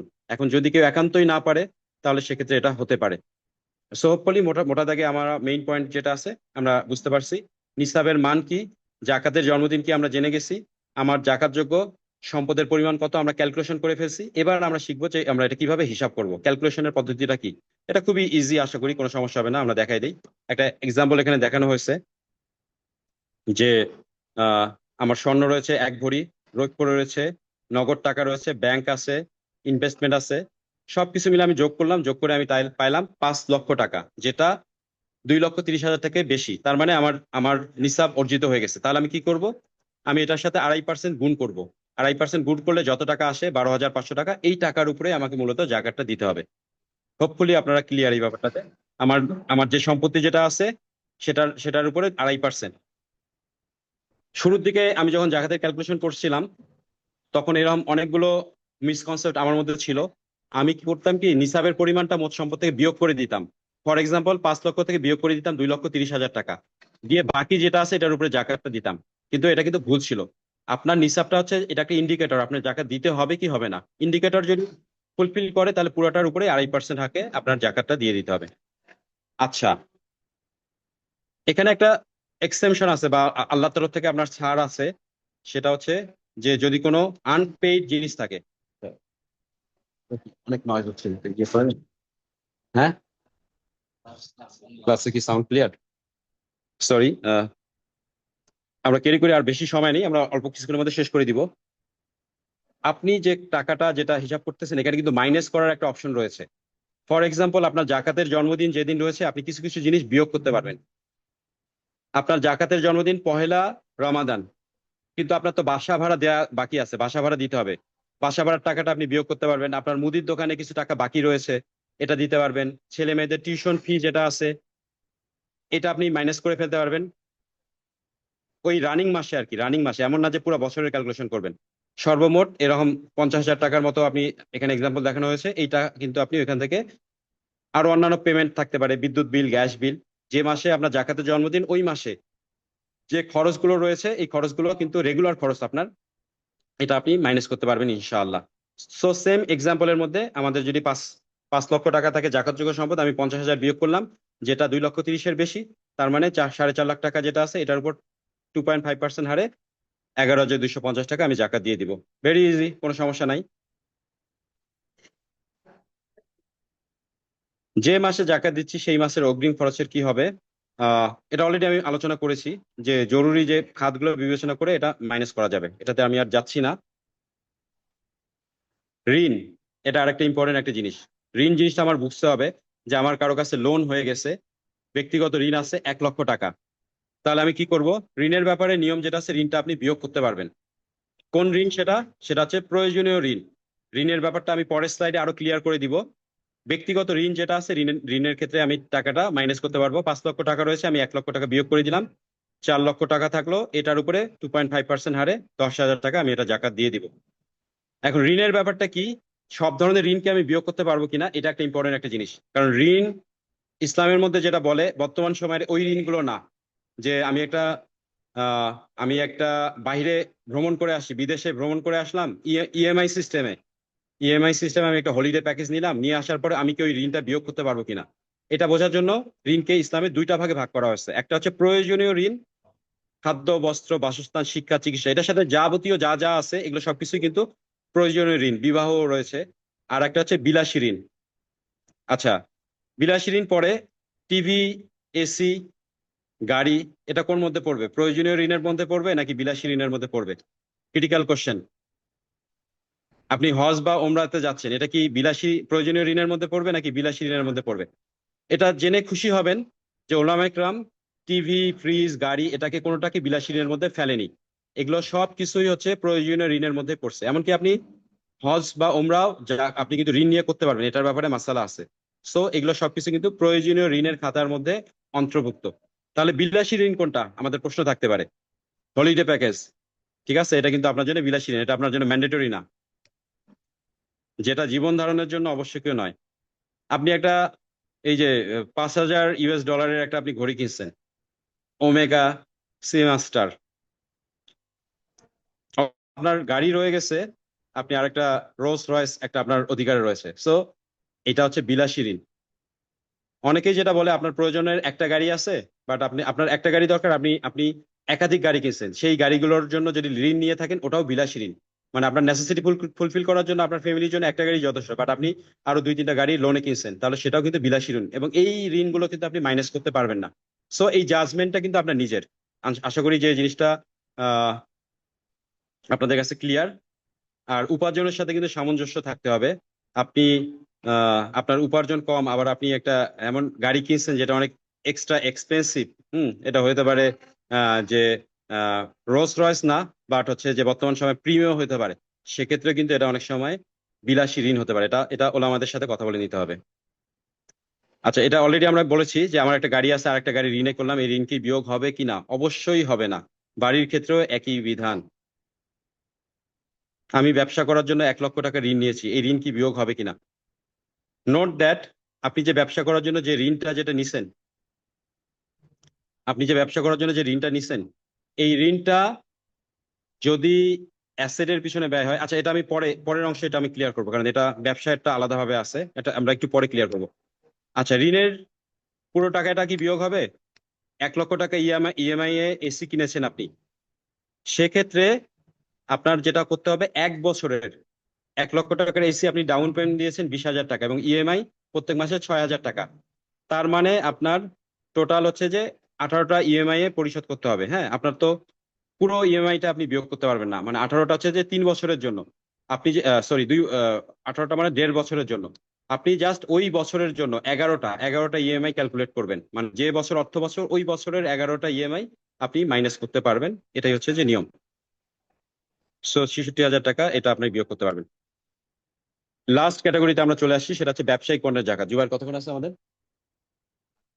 8 মিনিট রয়েছে, আমি একটু দ্রুত যাব। ব্যবসায়িক পণ্যের জাকাত যে ফরজ, এটার জন্য যে দলিল সেটা হচ্ছে হাদিস। রাসূল সাল্লাল্লাহু আলাইহি ওয়াসাল্লাম ব্যবসায়িক পণ্যের উপরে জাকাত দেওয়ার জন্য নির্দেশ দিয়েছিলেন, এটা আবু দাউদ শরীফের হাদিসের মধ্যে এটা আছে। এখন প্রশ্ন হচ্ছে ব্যবসায়িক পণ্যগুলো আসলে কি কি? ব্যবসায়িক পণ্যগুলো কি কি আমরা দেখি, সেটা হচ্ছে বিক্রয় পণ্য বা ফিনিশড গুড। আপনার দোকান রয়েছে, আপনার দোকানে যা কিছু রয়েছে এগুলো সবকিছু কিন্তু ফিনিশ গুড। আপনার একটা ইন্ডাস্ট্রি রয়েছে, বা আপনি কোনো প্রোডাক্ট প্রডিউস করেন, যে কাঁচামাল যেটা রয়েছে র ম্যাটেরিয়ালস, এটাও কিন্তু ব্যবসায়িক পণ্য। কিছু প্রোডাক্ট রয়েছে সেমি ফিনিশড, আবার হচ্ছে যে work in progress, good in process, এগুলো সবকিছু কিন্তু এর অন্তর্ভুক্ত। এরপরে প্যাকেজিং আইটেম, রং টং, এমনকি আপনার কিছু পণ্য শিপমেন্টে থাকতে পারে, অথবা ডিলারের কাছে আছে এখনো সেল হয়নি। তো এগুলো সবকিছু কিন্তু ব্যবসায়িক পণ্য, এবং এটার কিন্তু টোটাল ভ্যালুটা আপনাকে কাউন্ট করতে হবে।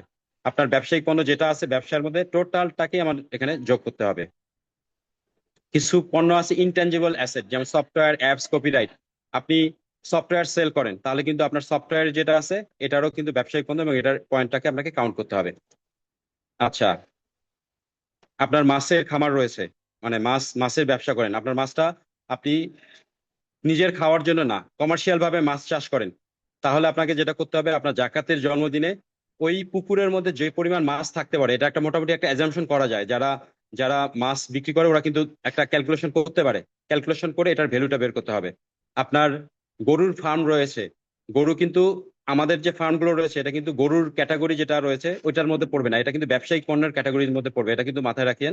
কারণ গরুর জন্য পশুর একটা আলাদা ক্যালকুলেশন আছে, সেটা আলাদা। কিন্তু আমরা আমরা কমার্শিয়ালি যে ফার্মগুলো রয়েছে এগুলো কিন্তু সব এখন যেটা বলতেছি ব্যবসায়িক পণ্য এই সেগমেন্টের মধ্যে পড়বে। সেক্ষেত্রে আমরা গরুর বাজার ধরে আপনার আপনার সরি একটু নয়েজ হচ্ছে আসলে। ভাইয়া তোমরা একটু একটু একটু সাউন্ড কম করো, হ্যাঁ। আহ, আপনার যদি ডেইরি মিল্ক থাকে, আপনি আপনার যে প্রোডাকশন যে দুধ, কি পরিমাণ দুধ হয় সেই দুধের উপর ভিত্তি করে আপনার জাকাত ক্যালকুলেট করতে হবে, গরুর উপরে না। আপনার প্রোডাক্ট সেল করেন আপনি দুধ, ডেইরি মিল্ক, সেক্ষেত্রে কিন্তু গরুর উপরে না, যে পরিমাণ দুধ ওই দিন আপনার জমা আছে দুধের পরিমাণ হিসেব করে আপনি এটা ক্যালকুলেট করবেন। হ্যাঁ, আপনি আপনার গরুর ফার্ম রয়েছে এবং আপনি আপনি গরু সেল করেন কুরবানির জন্য গরু সেল করেন। ইন দ্যাট কেস আপনার গরুর মূল্যের উপর ভিত্তি করে এটা ক্যালকুলেট করতে হবে। সিমিলার মুরগির ফার্ম রয়েছে, মুরগির ফার্মের মুরগির ভ্যালুর উপর ভিত্তি করে করতে হবে। আপনি গাড়ি ব্যবসায়ী, গাড়ি সেল করেন, তাহলে আপনার প্রত্যেকটা গাড়ি হচ্ছে প্রোডাক্ট, এটার উপর ভিত্তি করে ব্যবসায়িক পণ্য হিসেবে কাউন্ট করতে হবে। এখন আপনি কোন প্রাইসটাকে ধরবেন, এটা সবসময় বর্তমান বাজারের প্রাইসটা ধরবেন। আপনি যে সময় ওই প্রোডাক্ট কিনছেন এটা না। কিন্তু একটা জিনিস খেয়াল রাখবেন, জাকাতের যে কোনো ইনভেন্টরি ক্যালকুলেশন হবে, যে কোনো ইনভেন্টরি ব্যবসার ক্ষেত্রে অবশ্যই বর্তমান প্রাইসের উপর ভিত্তি করে এটা করতে হবে। সমস্ত প্রোডাক্টের হিসাব করতে হবে, শোরুম ডিলার এগুলো সবকিছু মিলেই আমরা এটাকে ক্লিয়ার করে ফেলবো। ওটা হচ্ছে আমার নিসাব অ্যামাউন্ট, এবং আমার জাকাতের জন্মদিন যখন আসবে তখন আমি ওটার উপর ভিত্তি করে আমি পেমেন্টটা করে দিব। এখানে একটা ইম্পর্টেন্ট প্রশ্ন চলে আসতে পারে, সাধারণত ব্যবসায়িক প্রতিষ্ঠানগুলো একটা ফাইন্যান্সিয়াল ইয়ার, ফিসকাল ইয়ার ফলো করে, যেটা জুন ক্লোজিং হয়।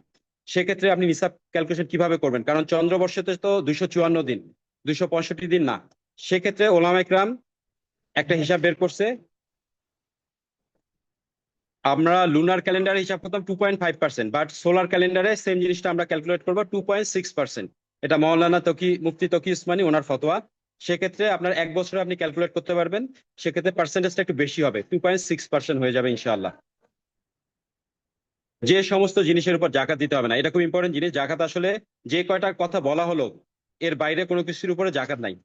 আপনার বাড়ি আছে, আপনি ব্যবসায়ী হন বা ব্যবসায়ী না হন কোনো ইস্যু না, আপনার বাড়ির উপরে কোনো জাকাত নাই। আপনার জমি আছে, জমির মধ্যে কোনো জাকাত নাই, এক্সেপ্ট আপনি যদি ল্যান্ড সেলের বিজনেসে না থাকেন, জমির উপরে কোনো জাকাত নাই। আপনার গাড়ি আছে, গাড়ির উপরে কোনো জাকাত নাই। আপনার বাসায় ফার্নিচার রয়েছে, ল্যাপটপ রয়েছে, আপনার মেশিনারিজ রয়েছে, মানে প্রোডাকশন প্ল্যান্ট রয়েছে, এখানে মেশিনারিজ রয়েছে, মেশিনারিজের উপরে কোনো জাকাত নাই। আপনার কোম্পানি চালানোর জন্য গাড়ি আছে, অর্থাৎ কোম্পানির স্টাফদের যাতায়াতের জন্য, প্রোডাক্ট ক্যারি করার জন্য গাড়ি আছে, গাড়ির উপরে কোনো জাকাত নাই। মেশিনারিজ, ল্যান্ড, বিল্ডিং, গাড়ি, আসবাবপত্র কোনো কিছুর উপরেই কিন্তু জাকাত হবে না। শুধুমাত্র যে কয়েকটা জিনিসের মধ্যে আমরা বললাম, সোনা, রূপা, টাকা আর ইনভেন্টরি, এগুলোর উপরেই জাকাত অ্যাপ্লিকেবল হবে। যৌথ মালিকানাধীন বা ব্যবসা প্রতিষ্ঠানের কোম্পানির জাকাত যেটা আছে, এটা আসলে আমি এখন যাব না, কারণ এটা ক্রিটিক্যাল, আমাদের হাতে সময় কম। ব্যবসায়ের ক্ষেত্রে ঋণ, ব্যবসায়িক ঋণ, এইটা একটা ইম্পর্টেন্ট জিনিস। আমরা তো ব্যবসায়িক ঋণ নেই, দেখা যায় যে যে কোটিপতি তার ঋণের পরিমাণ তার থেকে বেশি, তাহলে কি তার উপর জাকাত অ্যাপ্লিকেবল হবে না? কেউ যদি বলে যে আমার তো ব্যাংকের মধ্যে কয়েক কোটি টাকার ঋণ রয়ে গেছে, তাহলে কি আমার তো সব মাইনাস হয়ে গেল, আমি তো জাকাত দিব না? এই ক্ষেত্রে ক্লিয়ার স্পষ্ট ফতোয়া রয়েছে, সেটা হলো আপনি শুধুমাত্র ব্যবসায়ের ওই জিনিসগুলোকে মাইনাস করতে পারবেন, কাঁচামালের জন্য যে ঋণগুলো আপনি নিছেন। কাঁচামাল বলতে র মেটেরিয়ালস গুলোর জন্য আপনি যে যে ঋণ নিছেন এইটা শুধুমাত্র, আর সার্ভিস চার্জ গুলো যেটা রয়েছে আপনার সার্ভিসিং এর জন্য, সার্ভিস চার্জ, এইটা শুধু বিয়োগ করতে পারবেন। কিন্তু মেশিনারিজ, ফিক্সড অ্যাসেট, এটার জন্য আপনি যে ঋণ করছেন এটা আপনি বিয়োগ করতে পারবেন না। কেন? বিকজ আপনার অ্যাসেট গুলো তো আপনার কাছে রয়েই গেছে, এটার এগেনস্টে তো আপনি টাকার এগেনস্টে তো অলরেডি প্রপার্টিস রয়ে গেছে, সো আপনি এটাকে মাইনাস করতে পারবেন না। ওকে, আমরা আর না যাই, আমরা লাস্ট পয়েন্টে চলে আসি, জাকাতে আমরা কোথায় এখন আমরা দিব, এই পয়েন্টে চলে আসি। অনেক জিনিস আছে, আমরা তো বেসিক জিনিসটা ধরে দিচ্ছি, আপনাদের অনেকের ক্ষেত্রে আরো ক্রিটিক্যাল কিছু জিনিস হতে পারে, তখন আমরা সেক্ষেত্রে আমার সাথে কথা বলতে পারেন বা অভিজ্ঞ কোনো মুফতি সাহেবের সাথেও পরামর্শ নেওয়া যেতে পারে। আমরা জাকাতের অর্থ ব্যয় করার জন্য মোটামুটি 8টা খাত নির্ধারণ রয়েছে, এবং এটা কোরআন থেকে এটা বর্ণিত রয়েছে। কোন কোন খাতগুলো আমরা জানি, জেনে নেই। 1 নম্বর হচ্ছে ফকির। ফকির বলতে যার যার ওই পরিমাণ সম্পদ নাই, নিসাব পরিমাণ সম্পদ যার কাছে নাই, তারা সকলেই ফকির এবং মিসকিন, এই দুই ক্যাটাগরির মধ্যে পড়বে। বাট ফকির এবং মিসকিনের মধ্যে পার্থক্য কি? মিসকিন আপনার কাছে এসে হাত পাতবে না, তাকে আপনি তার কথাবার্তা চাল চলন দেখে বুঝতে পারবেন, বাট ফকির আপনার সব সময় আপনার সামনে এসে হাত পাতবে। মিসকিন অলওয়েজ বেস্ট। আপনি যদি আপনার আশেপাশে এমন কিছু দরিদ্র পরিবার আছে যাদের নুন আনতে পান্তা ফুরায়, এদেরকে আইডেন্টিফাই করেন এবং তাদেরকে যদি জাকাতটা দেন, আলহামদুলিল্লাহ, এটা অনেক বড় উপকার হবে। 3 নম্বর, আমরা কোথায় জাকাত দিতে পারবো? যারা জাকাত কালেকশন করে, জাকাত আদায়ের কর্মচারীর জন্য। যেহেতু জাকাত রাষ্ট্রীয় পর্যায়ে এটা কালেকশন হয় না, সুতরাং এই খাত বন্ধ, বাংলাদেশের জন্য এই খাত অ্যাপ্লিকেবল না। এরপরে যেটা আছে মুআল্লাফাতুল কুলুব। মুআল্লাফাতুল কুলুব মানে যাদের অন্তরকে ইসলামের দিকে আকর্ষণ করার জন্য যদি কোনো দরকার হয়। ফর এক্সাম্পল, একজন লোক আছে যার ইসলামের প্রতি বিধর্মী, কিন্তু ইসলামের প্রতি তার ভালোবাসা আছে, তাকে আমি জাকাত থেকে কিছু দিলাম যাতে করে সে ইসলামের দিকে অ্যাট্রাক্ট ফিল করে। এই ক্ষেত্রে আমি তাকে জাকাত দিতে পারবো। কিন্তু বাট অধিকাংশ ওলামায়ের মতামতে এই খাত বর্তমানে বন্ধ হয়ে গেছে। এই কারণে আপনি যদি কোয়ান্টাম ফাউন্ডেশনে টাকা দেন, যেটা বিধর্মীর পিছনে ব্যয় করে, হবে না। আপনাকে মুসলমানের হাতেই জাকাত দিতে হবে। হ্যাঁ, মুসলিম নতুন মুসলমান হয়েছে, তাকে আপনি দেন, ভেরি গুড, এক্ষেত্রে এটা আরো সুন্দরভাবে আদায় হবে। গোলাম মুক্তি মানে দাস মুক্তি যেটা আছে, এটাও বর্তমানে অ্যাপ্লিকেবল না, যদি কখনো দাস সিস্টেম আসে তখন এটা অ্যাপ্লিকেবল হবে। ঋণগ্রস্ত ব্যক্তি, ডেপ্টর, এটা একটা ইম্পর্টেন্ট জিনিস। অনেক ব্যক্তি আছে যার অর্থ সম্পদ রয়েছে, নিসাব পরিমাণও থাকতে পারে তার, মানে আপনার হচ্ছে যে তার টাকা ব্যাংক, মানে অর্থ বলতে আমরা যেটা বোঝাচ্ছি, গোল্ড সিলভার পেপার কারেন্সি মিলে নিসাবের বেশি আছে, কিন্তু তার ঋণও আছে, তাকে জাকাত দিতে পারবেন কিনা? এটার ক্ষেত্রে উত্তর হচ্ছে হ্যাঁ, জাকাত দিতে পারবেন। একটা ক্যালকুলেশন করে নেবেন যে ওনার যে পরিমাণ ঋণ আছে এবং ওনার যে পরিমাণ জাকাতযোগ্য সম্পদ আছে, এটা বিয়োগ করে দিলেন। বিয়োগ করে দেখলেন যে এই অ্যামাউন্টটা, বিয়োগের যে অ্যামাউন্ট যেটা আছে, এই অ্যামাউন্টটা নিসাব ছাড়িয়ে যায়নি, অর্থাৎ 2,37,000 টাকা, 2,50,000ই আমি যদি ধরি, 2,50,000 টাকা এক্সিড করেনি, তাহলে আপনি তাকে, ঋণগ্রস্ত ব্যক্তি হলেও নিসাব থাকা সত্ত্বেও তাকে আপনি জাকাত দিতে পারবেন ইনশাআল্লাহ। ফি সাবিলিল্লাহ বা আল্লাহর পাতে যে জাকাত যেটা আছে, এটা হচ্ছে যে যুদ্ধের জন্য মুজাহিদদেরকে এটা দেয়া হয়।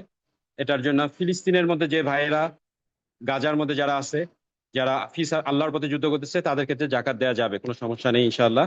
আর আরেকটা হচ্ছে মুসাফির।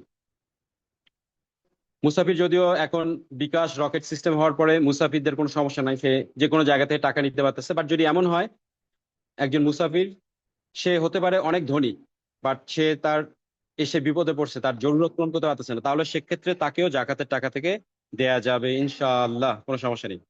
সো এই 8টা খাত, এই 8টা খাতের মধ্যে আমার জাকাত দিতে হবে, খুব কেয়ারফুলি আপনাদেরকে দিতে হবে, বিকজ আপনি যদি ভুল খাতে দেন তাহলে কিন্তু এর দায় আপনার উপর বর্তাবে। এবং আর একটা জিনিস আপনি মাথায় রাখবেন, আল্লাহ তাআলা বলছে জাকাত আদায় করো। জাকাত আদায় করা কিন্তু মানে এরকম না যে আপনার জাকাত আছে আপনি একজনরে দিয়ে দিলেন, না, আপনাকে হক আদায় করতে হবে। দ্যাট মিনস হচ্ছে আপনাকে খুঁজে বের করতে হবে, খুঁজে বের করে তার হাতে পৌঁছে দিতে হবে। ব্যাপারটা এরকম না যে হচ্ছে যে তাকে আপনি দয়া করলেন। ব্যাপারটা এরকম যে আপনার টাকার মধ্যে ওই গরিব লোকটার টাকা ঢুকে গেছে, আপনার হকের মধ্যে আপনার গরিব লোকের আমানতটা রয়ে গেছে, এই আমানত যেভাবে আপনি পৌঁছায় দেন, ঠিক একইভাবে আমানতের সাথে তার কাছে খুব সুন্দরভাবে যে এটা পৌঁছে দেবেন ইনশাআল্লাহ, এটা আল্লাহ তাআলা খুবই পছন্দ করবে। এবং এই যে আপনার স্যাক্রিফাইস, এটার কারণে ওই লোকটা ইসলামের প্রতি আরো ডেডিকেটেড হবে ইনশাআল্লাহ। সর্বশেষ যেটা আছে সেটা হচ্ছে যে এটা জানানো জরুরি না, আপনি যাকে জাকাত দিচ্ছেন তাকে জানানো জরুরি না যে আমি জাকাত থেকে দিচ্ছি। অনেকে এটা শাই ফিল করতে পারে, সো এটা জানানোর কোনো দরকার নাই। জাকাতের ফজিলত কি? জাকাতের ফজিলত হচ্ছে যে আল্লাহ তাআলা আমাদেরকে জান্নাতে নিয়ে যাবে ইনশাআল্লাহ। ডিটেলস বললাম না, জাকাত আদায় না করার শাস্তি কি? সেই সূরা তাওবার যে আয়াত যেটা শুরুতে বলেছিলাম, আল্লাহ তাআলা বলতেছে কিয়ামতের দিন এই আগুনে উত্তপ্ত করা হবে, জাহান্নামের আগুনে এই স্বর্ণ এবং রৌপ্যকে উত্তপ্ত করা হবে, করে ওই ব্যক্তি যে জাকাত দেয়নি তার কপালে, তার দুই পাশে, তার পিঠের মধ্যে সেকা দেওয়া হবে এবং বলা হবে, এটাই তো সেই সম্পদ যা তুমি জমা করে রেখেছিলে, এখন সেই সম্পদের স্বাদ গ্রহণ করো। ওয়াল্লাহি এই সম্পদের স্বাদ কেউ আমরা গ্রহণ করতে পারবো না, আমাদের কারো সহ্য ক্ষমতা নাই এই জিনিসটা সহ্য করার মতো। এটা একটা মেল্টেড গোল্ড, এটা এটা কেউ সহ্য করতে পারবে না। এই জন্য আমরা যেন এটা ইহসানের সাথে জাকাতটা দিয়ে রাখি। কপালে কেন দেওয়া হবে? কারণ তাকে জাকাতের কথা বললে সে কপাল ভ্রু কুঞ্চিত করতো। পার্শ্বে বা পিঠে কেন দেওয়া হবে? কারণ সে যখন জাকাতের কথা বলতো সে পিঠ ফিরে প্রস্থান করতো, এই জন্য তাকে এই সব জায়গাগুলোর মধ্যে দেওয়া হবে। এবং আল্লাহ তাআলা তাকে বলতেছে এটা জাকাতের সুসংবাদ, ব্যঙ্গ করে বলা হয়েছে।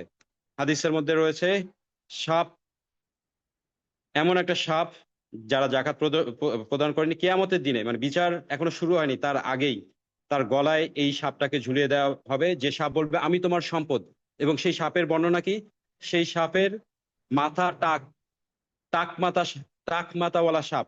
কেন টাক মাথা? কারণ এত বিষ যে তার মাথার মধ্যে কোনো লোম গজাতে পারেনি। লাস্টলি, আমরা অনেকে বলি যে আমি তো ট্যাক্সও দেই, আবার জাকাতও দিতে হবে কেন? তাদের জন্য একটা সুসংবাদ, ট্যাক্স রিবেট হয়। জাকাত দিলে কিছু কিছু জায়গা রয়েছে, এখানে আইনের ধারাটা দেখানো হয়েছে। আসুন্না ফাউন্ডেশন রয়েছে, সিজিএম আছে, আরো অনেক অর্গানাইজেশন রয়েছে, যেখানে আপনি জাকাত দিলে ওরা যদি রিসিপ্টটা আপনাকে দিয়ে দেয়, আপনি এখান থেকে রিবেট পাবেন। এটা সাবমিট করলে ইনশাআল্লাহ আপনার ট্যাক্স রিবেট পেতে কোনো সমস্যা হবে না। আলহামদুলিল্লাহ, সুবহানাকাল্লাহুম্মা বিহামদিকা আশহাদু আল্লা ইলাহা ইল্লা আনতা আস্তাগফিরুকা ওয়া আতুবু ইলাইক। আমি খুবই আনন্দিত যে ভাইয়েরা আপনারা আহ, যথেষ্ট ধৈর্যের সাথে পুরো সেশনটাতে ছিলেন। এখন আমরা ক্লোজ করে দিচ্ছি। যদি কারো কোনো প্রশ্ন থাকে আপনারা করতে পারেন, আর আমি কোশ্চেন লিঙ্কটা দিয়ে দেবো ইনশাআল্লাহ।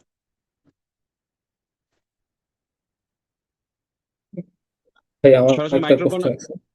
মাইক্রোফোন আনমিউট করে করতে পারেন যে কি কোশ্চেন। আহ, ভাই আমার কথা কি শোনা যাচ্ছে? জি। তা আমার কোশ্চেনটা হচ্ছে যে জাকাত ব্যয়ের যে 8টা খাত, এখানে একটা খাত ছিল যে ফি সাবিলিল্লাহ, অর্থাৎ মুজাহিদদের জি। জন্য। তো জি। এই খাতের টাকা, যেমন ফিলিস্তিনে তো যারা এখানে তো খাবার বা এই অন্যান্য কিছু কেনার জন্য টাকা দেওয়া হয়, কিন্তু সবাই হ্যাঁ, তো হ্যাঁ। মুজাহিদ না, তো এইখানে দান করার জিনিসটা কিরকম হবে? আর একটা প্রশ্ন হচ্ছে যে দাওয়াতি কাজ কি এটার অন্তর্ভুক্ত কিনা, মানে দাওয়াতি কাজে কি দেওয়া যাবে কিনা? আচ্ছা, আলহামদুলিল্লাহ, খুবই খুবই ভালো প্রশ্ন। আহ সেটা হচ্ছে যে ফি সাবিলিল্লাহটা এক্সপ্লেনেশন যদি আমরা করি, আসলে এটা কি হবে? ফি সাবিলিল্লাহ, ফি সাবিলিল্লাহ হচ্ছে যে আল্লাহর রাস্তায়, আল্লাহর রাস্তায় আল্লাহর দিনকে বিজয়ী করার জন্য যে কোনো খাত, সেই এই খাতটা জাকাতের জন্য অ্যাপ্লিকেবল হবে। এবং এই খাতটা হচ্ছে যে মুজাহিদদের জন্য যে খাত যেটা আছে সেটা হইতে পারে। এরপরে জ্ঞান অর্জন করার জন্য, জ্ঞান অর্জন করার জন্য কেউ একজন হচ্ছে যে তার তলেবে এলম, এটাও কিন্তু হচ্ছে যে আল্লাহর পথের যে রাস্তা যেটা আছে এই জিনিসটার মধ্যে হবে। আপনাকে ফিলিস্তিনের মধ্যে একদম আমভাবে যদি আপনি এটা দিয়ে দেন, হ্যাঁ, সেক্ষেত্রে আমরা নিশ্চিত না যে আসলে তারা জাকাতের খাতের মধ্যে পড়তেছে কিনা। আমি বলছি ফিলিস্তিনে যদি যে মুজাহিদ যে যারা আছে, মুজাহিদদের সাহায্যের জন্য যদি কোনো কিছু হয়, সেক্ষেত্রে ওটাতে এপ্লিকেবল হবে। তাছাড়া এই রিস্ক নেওয়া যাবে না। আর নলেজের জন্য যেটা আছে, আমাদের দেশে বাংলাদেশের মাদ্রাসাগুলোতে গোরাবা ফান্ড রয়েছে, যেখানে যারা আছে প্রত্যেকটা স্টুডেন্টের জন্য আলাদাভাবে ওরা এই ক্যাটাগরিতে পড়ে, ফকির বা মিসকিন, এটা দেখে এই জিনিসটা রাখা হয়। এটা একটা ভালো খাত। আর দাওয়ার কাজের জন্য আমরা এটা ব্যয় করতে পারবো কিনা, দাওয়ার ক্ষেত্রে এখান থেকে আমরা এটা ব্যয় করতে পারবো না, এটা অধিকাংশ যারা আছে ফুকাহার এটা যেটা মত। কারণ দাওয়াতের খাত যেটা আছে, এটা একটা আলাদা একটা খাত। বাট আল্লাহর দিনকে প্রতিষ্ঠা করার জন্য যে জিহাদ ফি সাবিলিল্লাহ, সেইটা এই দাওয়াত যেটা আছে এটা আলাদা। এটার ক্ষেত্রে আপনি এটা করতে পারবেন, কোনো সমস্যা নেই ইনশাআল্লাহ। মসজিদ মাদ্রাসায় জাকাত দেওয়া যাবে না।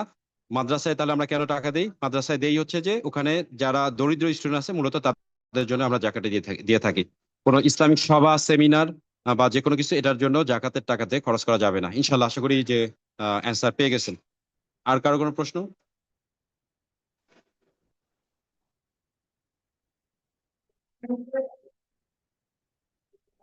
ওকে, ওয়েল, আর যদি কারো কোনো প্রশ্ন না থাকে আমরা সরাসরি কুইজে চলে যাই। আমি চ্যাট বক্সে আমি লিঙ্কটা শেয়ার করে দিচ্ছি।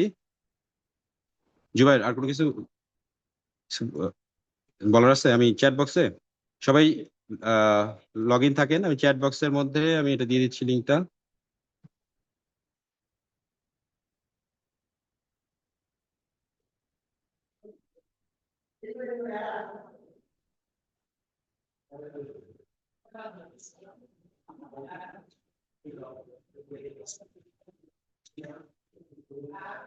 আপনারা চেক করেন, আপনারা আশা করি পেয়ে গেছেন।